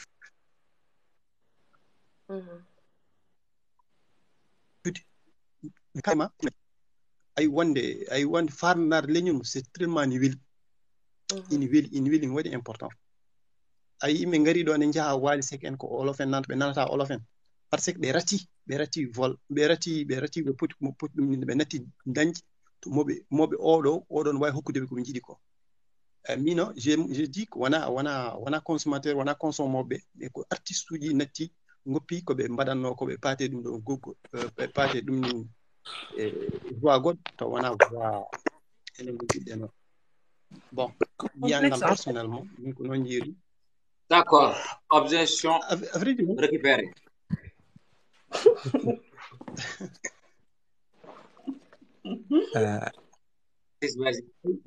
Mino wona complexe min wona complexe question wona complexe ay an hunde sa yiɗi hunde sa yiɗi ɗum sa ronki neɗɗo kokkuɗoma tan so ɓooyi tan a wattata yaade hokkoɓe ɓe jaha toon hay sinno a nanata juste pour weltade ça veut dire que jiɗɗa wiide wonde ko nalankoɓe woni ko gaddani ko renndo ngono fota wawde wadde consommé koɓe mbaɗata ko aɗa yewi ɗum gasi voilà ko ɗum ɗo merci eɓe keppi tan eɓe keppi hol ñaguinoɗo objection min objection récupéré vas-y ɓaydi ko min rewino ɗo onon on goni Fuuta beyto majji wona pilta tan ne jahane jofoya e jofne janane ko noon fulɓe ɓe mbayi hande ɓe ngala to ɓe payi yimɓe noon to ngani tan aɗa andi ɗum ɗo musique ta ani yimɓe force wodata payi yimɓe woda ko keeɗi woda ko mbaɗoy consommé e nder musique mais ɓayde ɓe dañani koɓe mbaɗata ko bammal tan ɓe keeɓi hokkaɓe joni noon ɗum waɗi sukaɓe génération natti yitade koye mumen 100% e bammal force jiiloyo Wally Seck en jiiloyo Pape Diouf en jiiloyo woɓɓe ay heñare ala ko nafata to ya fuɗɗo hande mbiya ya dañ kalisa hande c'est impossible fof ɓe dokka kamɓe yimmoɓe ɓe kamɓe waɗoɓe arɓe fof ɓe dokka ɗum haqqe mum ha timmo no wonɓe Europe ɓe arda ɗo Europe liggoto neɗɗo tan dawirta liggey ma liggoɗa ha maya daña kon poɗɗa dañde ko ɗum ɓe poti andude mais noon wona complexe wona haydara wallahi kala baɗɗo ko weeli baɗɗo ko feewi yimɓeɓe coodata keɗoto jahat concert ma mais noon toon mbaɗi woodi toon mbaɗa toon tan yon dañ hen hande tan janggo on goƴaka ɗum hankandi yimɓeɓe to ɓooyi goppat mon neɗɗo noon wawa heɗade ko wawa yaade ko yitata ko hoore mum jaha garaji fijirde a yitata ko hen hoore ma a waɗa to ɓooyi tan a nattat yaade ko ɗum woni probléme meɗen wona probléme de yimɓe ko waɗoɓe kon noon ko kamɓe waɗoɓe produit ɓe poti ƴewtade produit maɓɓe ha feewa saabu ya wiya on santer neɗɗo hay journaliste évite o may télé o ñaagoɗa ɗum passe gila yettaki ha ñaago ɗum passe on janggoni événement on waɗa hoore mum janggoni événement c'est ça le problème an aɗa yiilo neɗɗo événement yo ya dañ communication ko ponnoɗa yoɓde duttoɗa mbiya kadi yaɗa ñaami mum kamɓe ɓeɗo waɗoɓe alimentation ɓe jogui on probléme saabu kamɓe ɓe mballuma e communication ma ya ɓe duttoɓe ñaagoma c'est ça le problème yimɓe ɓe yo kaldu gon kanko to hersani haaldu mum ande mo jogui on probléme kanko liggoto koye média yo mbaɗ koɓe yoɓe dokku haqqe o yoɓe dokku haqqe ko liggorgal maɓɓe ngal ha timma ha wiyete ko yoɓe dokku ɗum haqqe mum ha timma ta yaltini album yaltin ko affaire communication mbaɗa communication ha feewa yimɓe ɓe mbawa heɗade mbawa andude mais noon a waɗata communication a waɗata haydara jaltina album tan beddoɗa mbiya woy fulɓe keɗani hono fulɓe keɗorto on mbawa heɗodade c'est ça le problème on mbawa on communique ça on kalata to mbi oɗon jahay téléji oɗon ñaago oɗon ɗatto Elage Ndiaye en ballani mon taw noon ala ko mbawɗon nannande Elage Ndiaye walla oɗon ɗatto joguiɓe senuji men YouTube taw ala ko mbawa nannande ɗumen c'est ça le problème kañumen jogui chargé ji goɗɗi bon ko ɗum tan woni yoɓe sandri kala jiɗɗo liggade o faate aar fulaw addan yimɓeɓe ko jiɗi yimɓeɓe ayi mi hokkuma exemple tan ƴeewe film o meɗino musikuɗa Pindi TV o wonno mi anda ko ellede ko ɗon doganno ayi no fewno no waɗano haqqe ɓe dokkimo haqqe makko ha timmi o dañatno ko viwuji ha wayno leydi par ñalawma mais wonnoon ɓe dokkimo haqqe makko ƴeewe théâtre uji fulɓe woɓɓe goɗɗi ɗi hay goto yeɓata wonnoon ala fof ko woni hen saabu gonga ɓe jaltano cosaan mais ɓe dokkani ɗum haqqe mum ha timma mais on film ɓe dokki ɗum haqqe mum kanko mandi ko kalami ɓe dokkimo haqqe makko ha timma yimɓe fof ne keppa ko samedi yonata ne jeeɓoya ɗum ko ɗum wiyete neɗɗo noon kala meccat ko liggoɗɗa waɗan ɗum moye mum dokka ɗum haqqe mum dokka ɗum fof dokka ɗum ko wiyete ko mbaɗa hen ha timma no ala mbaɗirta tan ko ya dañen kalis hande janggo a hutorta ta woppi tan arnene ta woppi tan woppuma ko ɗum tan woni hen eyi ko minne ko ɗum jinnomi ɓeydude nane mi rewino ɗo hen jijjeeɗo on tinnor sehlamaɓe wiyata ko tinnode feewi altanama no feewi eyyi Samba Birano mais kañum ça ne daw veut pas dire que an aɗen liggey ma tan jiɗɗa ko hebde hen haalis ɗon e ɗon non mais weli ko aɗa liggey ma te kadi yimɓe kadi leñol ma kadi en ballitma e ko mbatta ko ɗum noon kadi weli a faami par exemple sa ƴetti exemple e yoro a ƴetti exemple e yoro kanko machallah omo yiɗi pulago omo yiɗi leñol makko omo yiɗi leñade makko et tout mais imagine toi jolfuɓe ɓuri yiddemo mais wona ferata kongol ma yero ƴogoyro sa yi kala ko waɗani fulɓe o ƴogoyta koye jolfuɓe ha para o heɓa noon kalis o ara wattu produit ko ɗum woni noon ko jinnomi haalde ɗo ko omo yiɗi leñol makko et tout mais par contre kanko jolfuɓe ɓe ɓuri yiddemo machallah par ce que il faut ɓen ƴettamo joɓamo haalis makko o ligguno ɗumen ha para ko ɓen joɓimo ko o ara o watta ɗum e pulago et pourtant pulago ko haydara ala ko dañata hen e sa ƴeewi ɗon tan ma andu artiste uji men kadi e yimɓe ɓeɗon kadi liggontoɓe pulago ɓe peut-être kadi ko woni hen e mabɓe découragé o paate leƴƴi goɗɗi ko juste par ce que keɓe cohli ko ɓe mbaɗi hunde fof ala fof keɓe mbaɗani ɓe dillini nokku fof e leñol mabɓe mais ɓe donkini ɗum adi mi wiyama waɗa émission Sen TV olof yatar waɗoya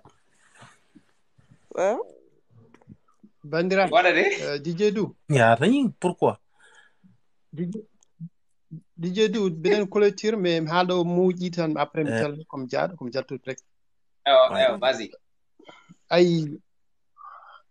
ay min alhamdulillah rabbil alamin nalankoɓe Mauritanie rappiruji fof ko sehlaɓe alhamdulillah rabbil alamin e no gonde Mauritanie kal garoɗo ɗe yaltunde album sintini kam mi waɗat hen junggam hay sinko seeɗa tan ay sinno tan jeune fof ko noon waɗanno ma walluɓe aɗa Mauritanie ga tampi ewo deuxiémement mi meeɗi namdade babiraɗo goto mbimi holno mbawrɗa ham duwaw tan conseil pour heddade liggeyam mbiɗa yiɗi heddade oɗo liggey mbi yiɗi ɗum o jaɓa wonde maccuɗo ma o kala ko jiɗɗa sa jaɓi wonde maccuɗo mum tan a heddote hen ma Allah nawruma kumta hajuji ma donc nalankoɓe yo jaɓ wonde maccuɓe liggeyaji mabɓe koɓe jiiɗi ko ɗum woni gonga e mi salmini on on jarama no fewi oɗon ñaaga duwaw mi envoyé mon duwaw onon fof ɗum Allah waɗa mo merci beaucoup bon en fait hol garowo holmon garowo mo jiɗarde en bandira debbo seeɗa mo kam ko haali ɗo ko seeɗa onon angleji ne nana pular ano jijidu no samba fat eɗem haalan mo ay erel kadi erel goto no woodi aɗa ara yiya naata isis jo mbiya mbaɗanta tan ko fulɓe ɗum ko ere ay nettata waɗa ay musique jiyataɗo ay neɗɗo ne heɗo musique taw nanata ko haalte ko musique o yito hen ala frontiére probléme a natata studio tan mbiya mbaɗanta tan ko l'appel palol dani ngol tuggande ma bogge tan ha wiyan ma ɗo woni bakke yo musique ma haat ɗon ay to fellitiyeɓe naata yoɓe mbaɗan jolfuɓe jiito hen koymumen sarakulle ɓe jiito hen koymumen kala neɗɗo to woni wawi heɗade musique maɓɓe jooɗo e noppi mum ɗum ta waɗi noon ma yimɓe fof enen ko enen mbaɗa consommé musique aji jolfuɓe enen mbaɗa consommé musique aji goɗɗi sarakulle ɓe fof mais hen sahaji musique aji neɗɗo waɗa consommé tan kono weeli musique mo welani hay goto men jotta ko ɗon heɗo ɗum to jolfo waɗi ɗo musique mo welani walla waɗi concert taw won musique ɓe jahani ɓe en jahata wono men jahowo woɗo concert samba hen sahaji jolfuɓe ne mballa mo wawa heɓɓata de Ousseyn Keita en muno guma dara hamo guma dara damay soogo ɗo jomu heɓa visa mum wiya lawol mais appartement joɗ ay mbiɗa anndana ko ɗo wima kangaɗo maɓɓe o ko wi ko o wi haalta ko haala kangaka mbiɗa annda ɓayde han andi a wawa abbito e haala a yan joni oɗo boy baɗɗo clip makko yimɓe fof na ndewe makko ne kirtika mais kanko ne wawi tan ko yiilotoye yo yimɓeɓe kadi jogo esprit enen kadi eɗen manque jogade esprit enen non là je ne suis pas d'accord avec toi hande hay e nder jolfuɓe jemnoɓe wadde clip tan ɗeɓɗo wade eno wayni hande ene wayno jomumen portama plainte ko consila vérité parce que bonnat jikkuji wara la ɗo ko mornara hen ni bob bozi kay moom oɗo clip ko ɓuri ko wadde ha waɗum supprime c'est pas normal ɗum kam wonno ɓurtirde kadi moƴƴani mais kam yimɓe jogo esprit kadi yaade seeɗa ɓurti wona ɗum koko ɓurti ɗo debbo yimɗan ko yimɓe ne kirti kam bozi kala ɗo gummiɗa e wonde yimɓe ne ñaama leeɓi tan garta e jomi yaltinde leeɓi e nder kilpaji ma ho ko kerejo baleni dow leeɓi kalɗa ɗon kam so yimɓe yeeya goro walla yeeya ɗum ɗo esa fami walla kafiyaji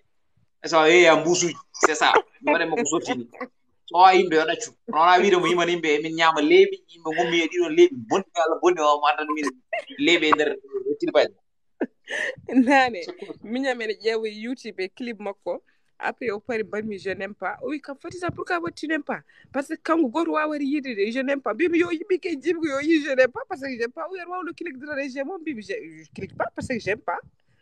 yiɗa clip o pourquoi mbiɗa clique e j'aime genre ɗo ko minimise ga pulago en fait ko ɗo fof ɗum hay jolfuɓe cuusa waɗi ɗum de o kilimo waɗi hay jolfuɓe ɓe cuusa waɗi ɗum ɓeɓe gandi jamra nan ɗo min mi waɗi hen sorti am so jaabimami mi waɗi hen sorti so jaabimami ko Karim Xurum Pak noddani mo andu wonde bandiji nan ɗo e nder leñol ɗe Karim Xurum Pak noddani ɗo woni ɗo rennamo e wa jamra e ɗoro ɗum fof e kuugal ça c'est pas normal ça c'est quoi en tout cas vas-y continue continue bandiyagal ngal heewe leñol e ko gasara laaɓa ceerno samba kay mumɗi samba a halta non yora ɗo min mi yeeɓani kilibo jimno yimɓe ne kirti kam ko aɗa kadi e sahaji ene yeewani ya yeeɓoy a yeewani ya yeeɓo o kilib bonɗo Allah bon o wattama ni conseil ya ƴeew yam yeɓe debbo bagasuji mum nana e boowal le wallahi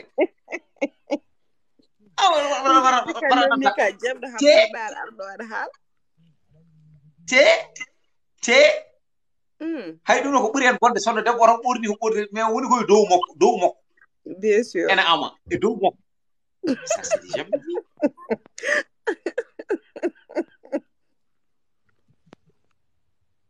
o waɗama alerte gulole debi woto yaltin ɗum mais c'est comme ça rek y a pas de souci parce que yidde buzz ha ɓurta ay mami haalani gueɗe gotel ay mo teppi leñol ngol ene jeeya hen yidde tinede yidde nanede yidde andede taw haalna ɗum gandal a jaɓani wittude ɗum nana e animateur uji men nana e jendiyankoɓe men nana e naalankoɓe men sabu ɗum neɗɗo kala meccal ngal joguiɗa yo jarane wase ɗanade sababude wonde ngal ɗon meccal mbaɗa en satisfaire yimɓe oɗo yo sivre ɓe ɗum woni gueɗal ngal mboɗo mi hen mi ala hen ɗum waɗani meccal ayan sambo gondo do so tawi ko liggey tuba ko jogiɗa tuba ko ɓe kaldrema soɓe ciññinema ɓe kaldrema koko leeri nayi a arede heure gota e heure sa aren dokka justification c'est comme ça kono joɗade tan ha goƴa ɓe ƴaɓana kannabɓe ɓe ngala hen sa ari ɗon ɓe mbiyatma wonde ko sa hokkani justification ɓe guitta goɗɗo poɓe soɓe jaafimama goo ɓe jaafimama ɗiɗi tata ɓolngol ɓe mbiyatma ko huccu bagage ma jaaha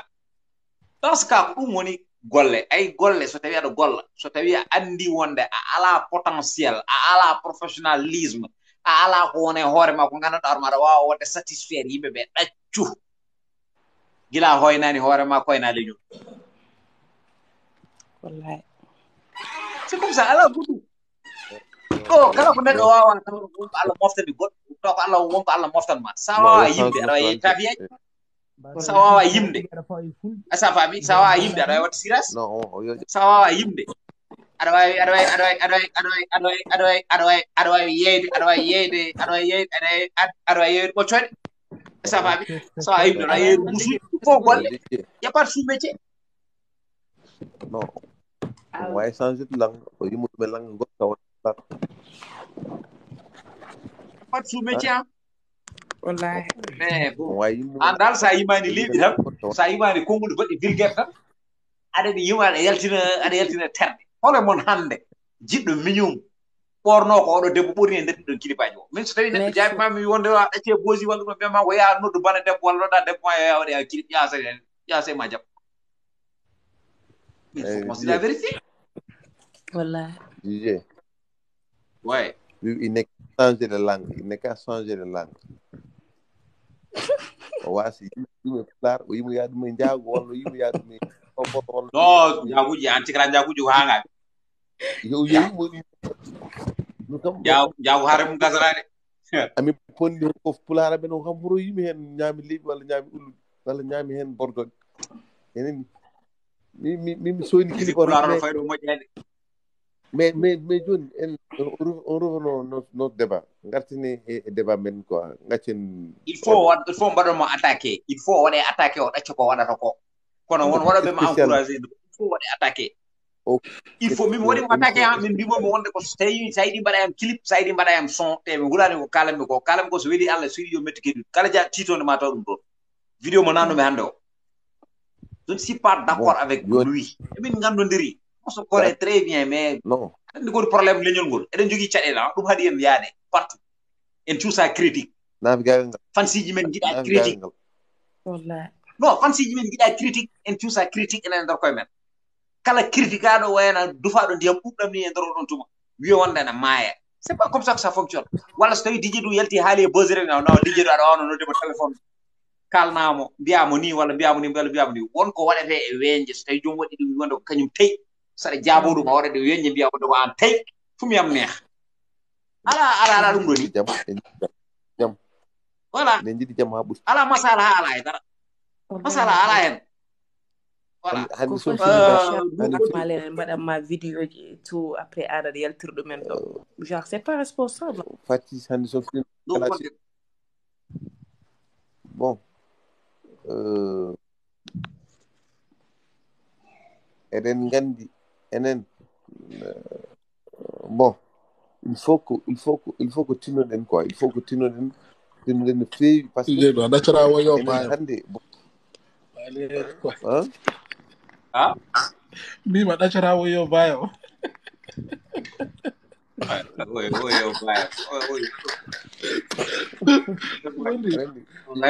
woyo guela mo fonno wi onona woyo bayo non sans faire rigoler non mi anda bosi quoi mi anda arema ko je yimɓe jaɓata mbiɗo hoore waɗi hen vidéo mi waɗi hen vidéo par ce que n'importe quoi neldan vidéo ma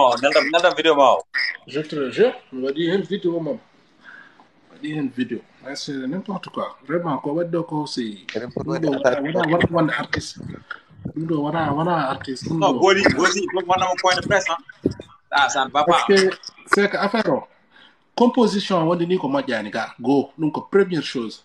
son à la qualité ɗiɗi bon a wawa famde ga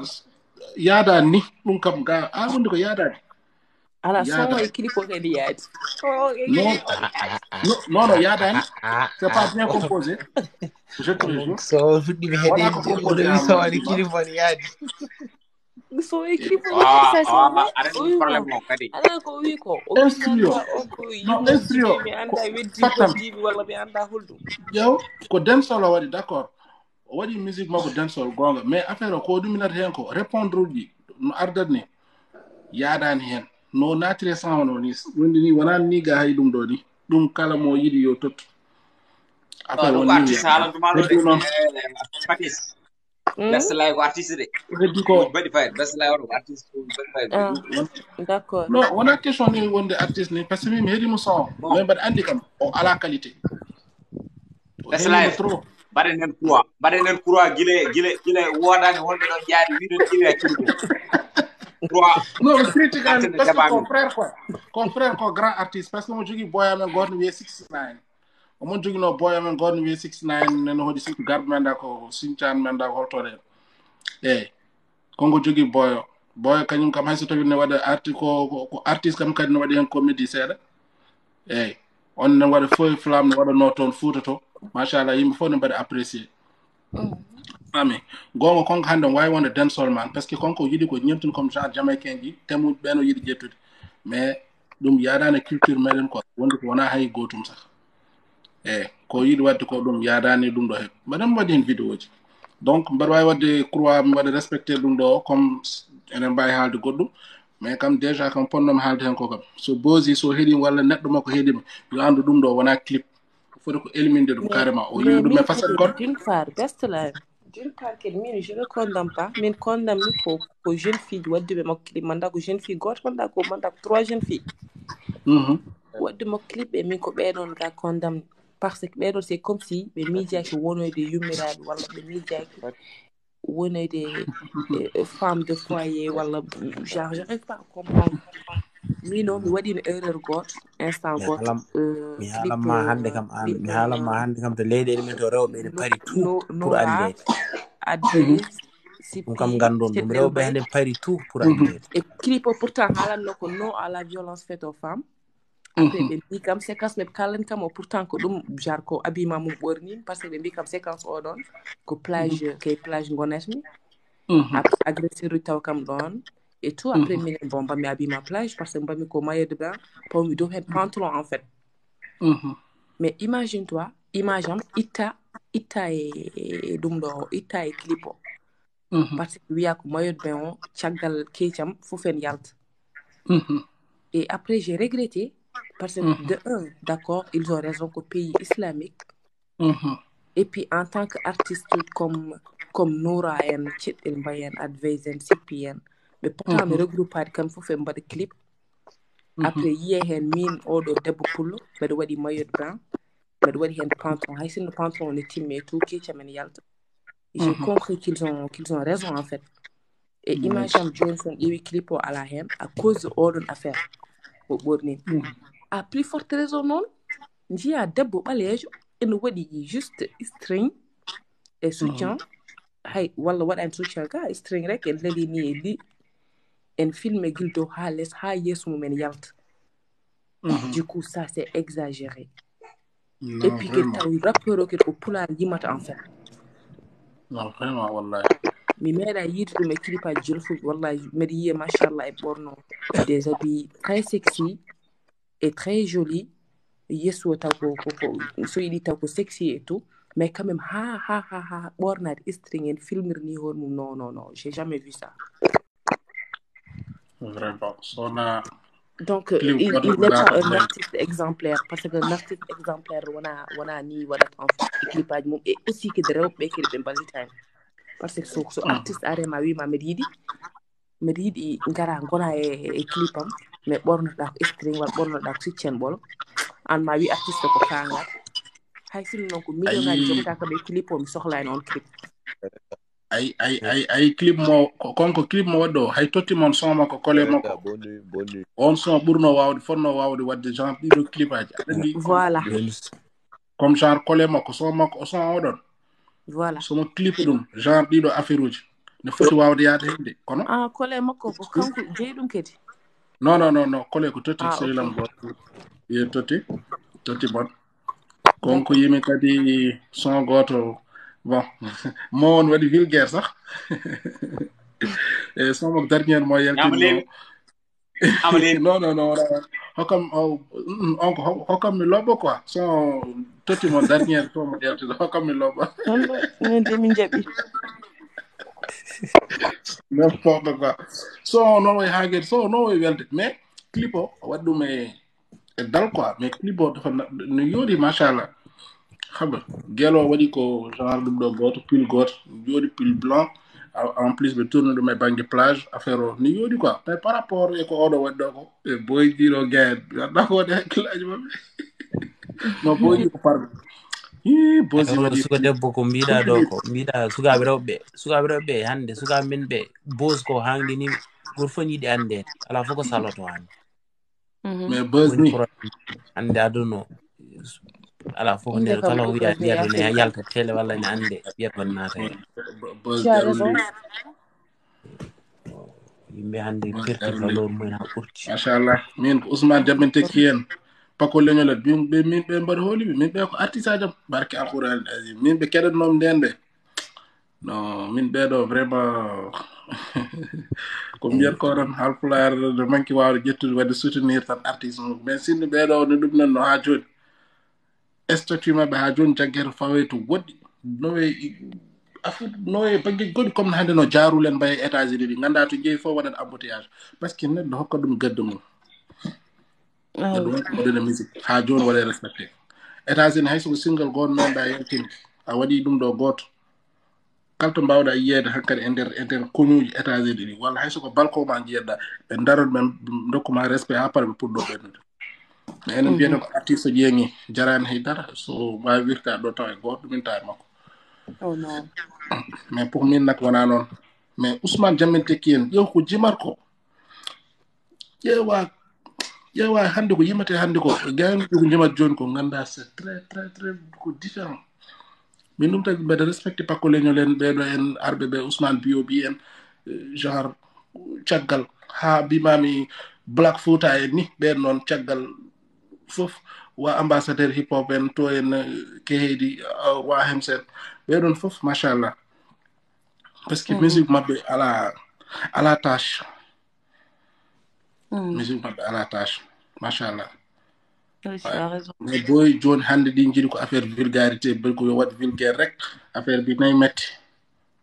haydara ala ɗum ɗo ala yar ala e batte ala needi ko so tawi ka artiste comme no DJ Do wini saɗa waɗa clip a yahat hedde oɗo bosi o hokkuma conseil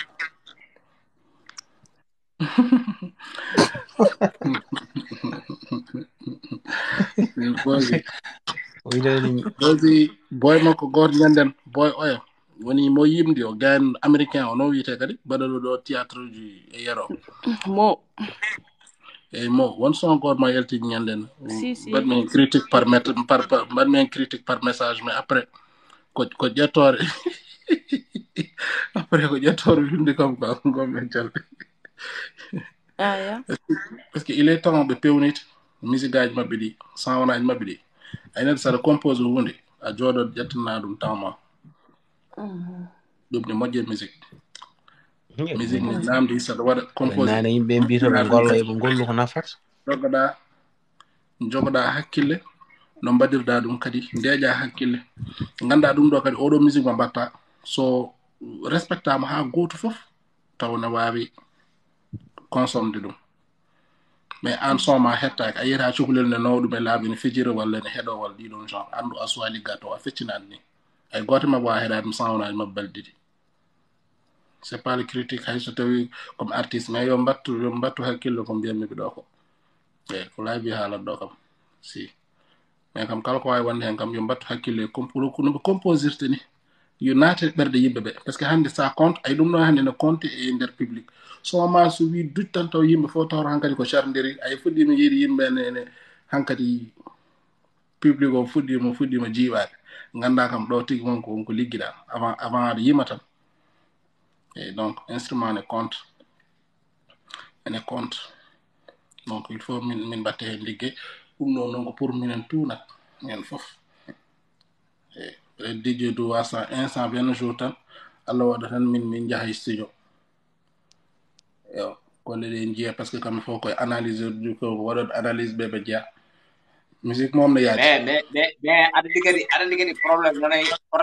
nanay musique pulaar c'est que ɓe joɓata dumurna moom min hey son uji billahi wallahi kona kaldata ne hey son uji ɗi ganduɗa hoorema min o hoorema windata ɗum mi totta min hoorema windata ɗum mi totta les artistes ɗa jomumen jima ene heewi naatoɓe studio so tawi koye pulaar jimata alay sago mi yaade men studio mi wiya ɗumen ɗum ɗo nene ɗum ɗo ne kalduɗa ɗum mi fewani haalde ɗum mono ni hen sono sagam hononi yimɓe ka billahi waɗi leydi surtout wireɓe ande ko jiɗo jeeri no woodi e pour jomum wawa exactement aussi hokkuɗo men gueɗal ko probléme ko neɗɗo e neɗɗo e nder maɓɓe ana ɗum waɗi nane wiide mbiɗa aɗa fayi sentinde mbimi yaya yimɓe ala fof mbawi waddu enen jaaɗo ɗum ɗo to ɗum ɗo yataw ɗo jogui ɗo nokkuyel mon to nokkoy to eɗen mette darana enen fof ken janfodiroɓe ɗum woni probléme c'est ça hay goto besala hande mo feway ouais c'est ça le blème quoi ɗum ne heewi ene heewi nder men kadi jiɗa kadi eɗen probléme meɗen ƴeewe guila gadi gandon de guila e chefomare guila e seremɓe en jiiɗa jontaɗo en oɗon gandi ɗum kam en jiiɗa neɗɗo mawɗo ɗum ko guila e seremɓe men ha joni tawi kala men jiɗɗo darjude ma yalta leñol ngol ɗum nen enen en jiiɗa neɗɗo dariɗo te dariɗo fof jiɗon helde koyɗe mum on probléme kadi eɗen jogui ɗum enen fof mbiyete keɗen pota en jaɓata ɓuuro neɗɗo ɓuura men quoi enen fof mbiyete ken pottan ɗum noon wawa wonde yimɓe en jogui on probléme no fewi bawɗo onon yimmoɓe faate affaire culture pulaar o kala mon dañƴoto nokkoyata to wajiɓe hoddiɓe ɓe yo yah toon kalis woni enen ga haydara ala ga to wona wallam ɗo mo poɗɗoɗa wiide aɗa walla ɗum mbiya wallam ko ɗum woni probléme hay tan hay wadde abonné sen mum YouTube ne waɗi probléme haala ko noon goɗɗum ouais c'est ça ɗen jogui probléme jeeɗum salnum juuli a salatu vraiment a jarama hay min kay joni kulay fo mo pofto seeɗa avant salatu ɗo ko kalɗa ko toppitɗa ɗum ok d'accord ɗum jala non min joni mi yiɗa yaade télé ji mi yiɗa yaade radio ji min ko structure hoore mi joguimi quoi mboɗo jogui entreprise am mo mbanmi créé quoi woni titonde dans ce cas ko hen mbanmi investir gueɗe kewɗe par rapport ça et aussi j'ai mes business à faire sowona ɗum teppat kam toujours mboɗo heewi wadde voyage heewi yaade voyage uji jam ɗi gandanɗa hoore ma e nder sous région he mi wawa wadde woni certain place quoi par ce que so tawi a waɗi engagé télé walla radio tan hankkandi bon a wawata yaade nde jiɗɗa yaade min noon je suis indépendant ko indépendance on jinmi quoi toujours mi yiɗa tan yewitade nder aussi comme ça wono noon voilà e sa yewitima tan ala konngol mo ala konngol noon ala ko jogui ɗum noon hayde sa andi wonde ka jogotoɗo responsabilité hoore ma rek fale ko yawa jogade ɗum gila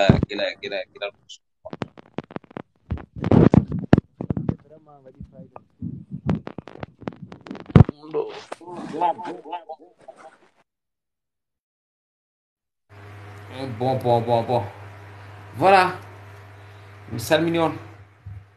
mi juurima on mi ñaguirima on gueɗe moƴƴere onon kala e kuuɓal on beltanama live o vraiment tuggude tan guila 1 heure ha joni eɗen ɗo hen eɗen mbaɗa live c'est pardonné à tout le monde wona huuɗo webde kono noon on beltanama no fewi ñaguirima on gueɗe moƴƴere onon kala e kuuɓal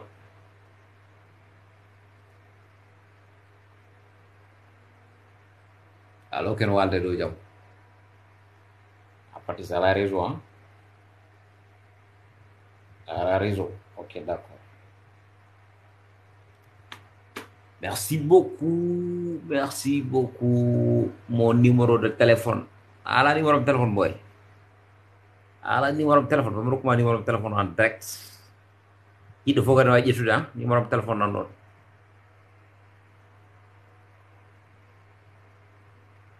c'est valable pour tout le monde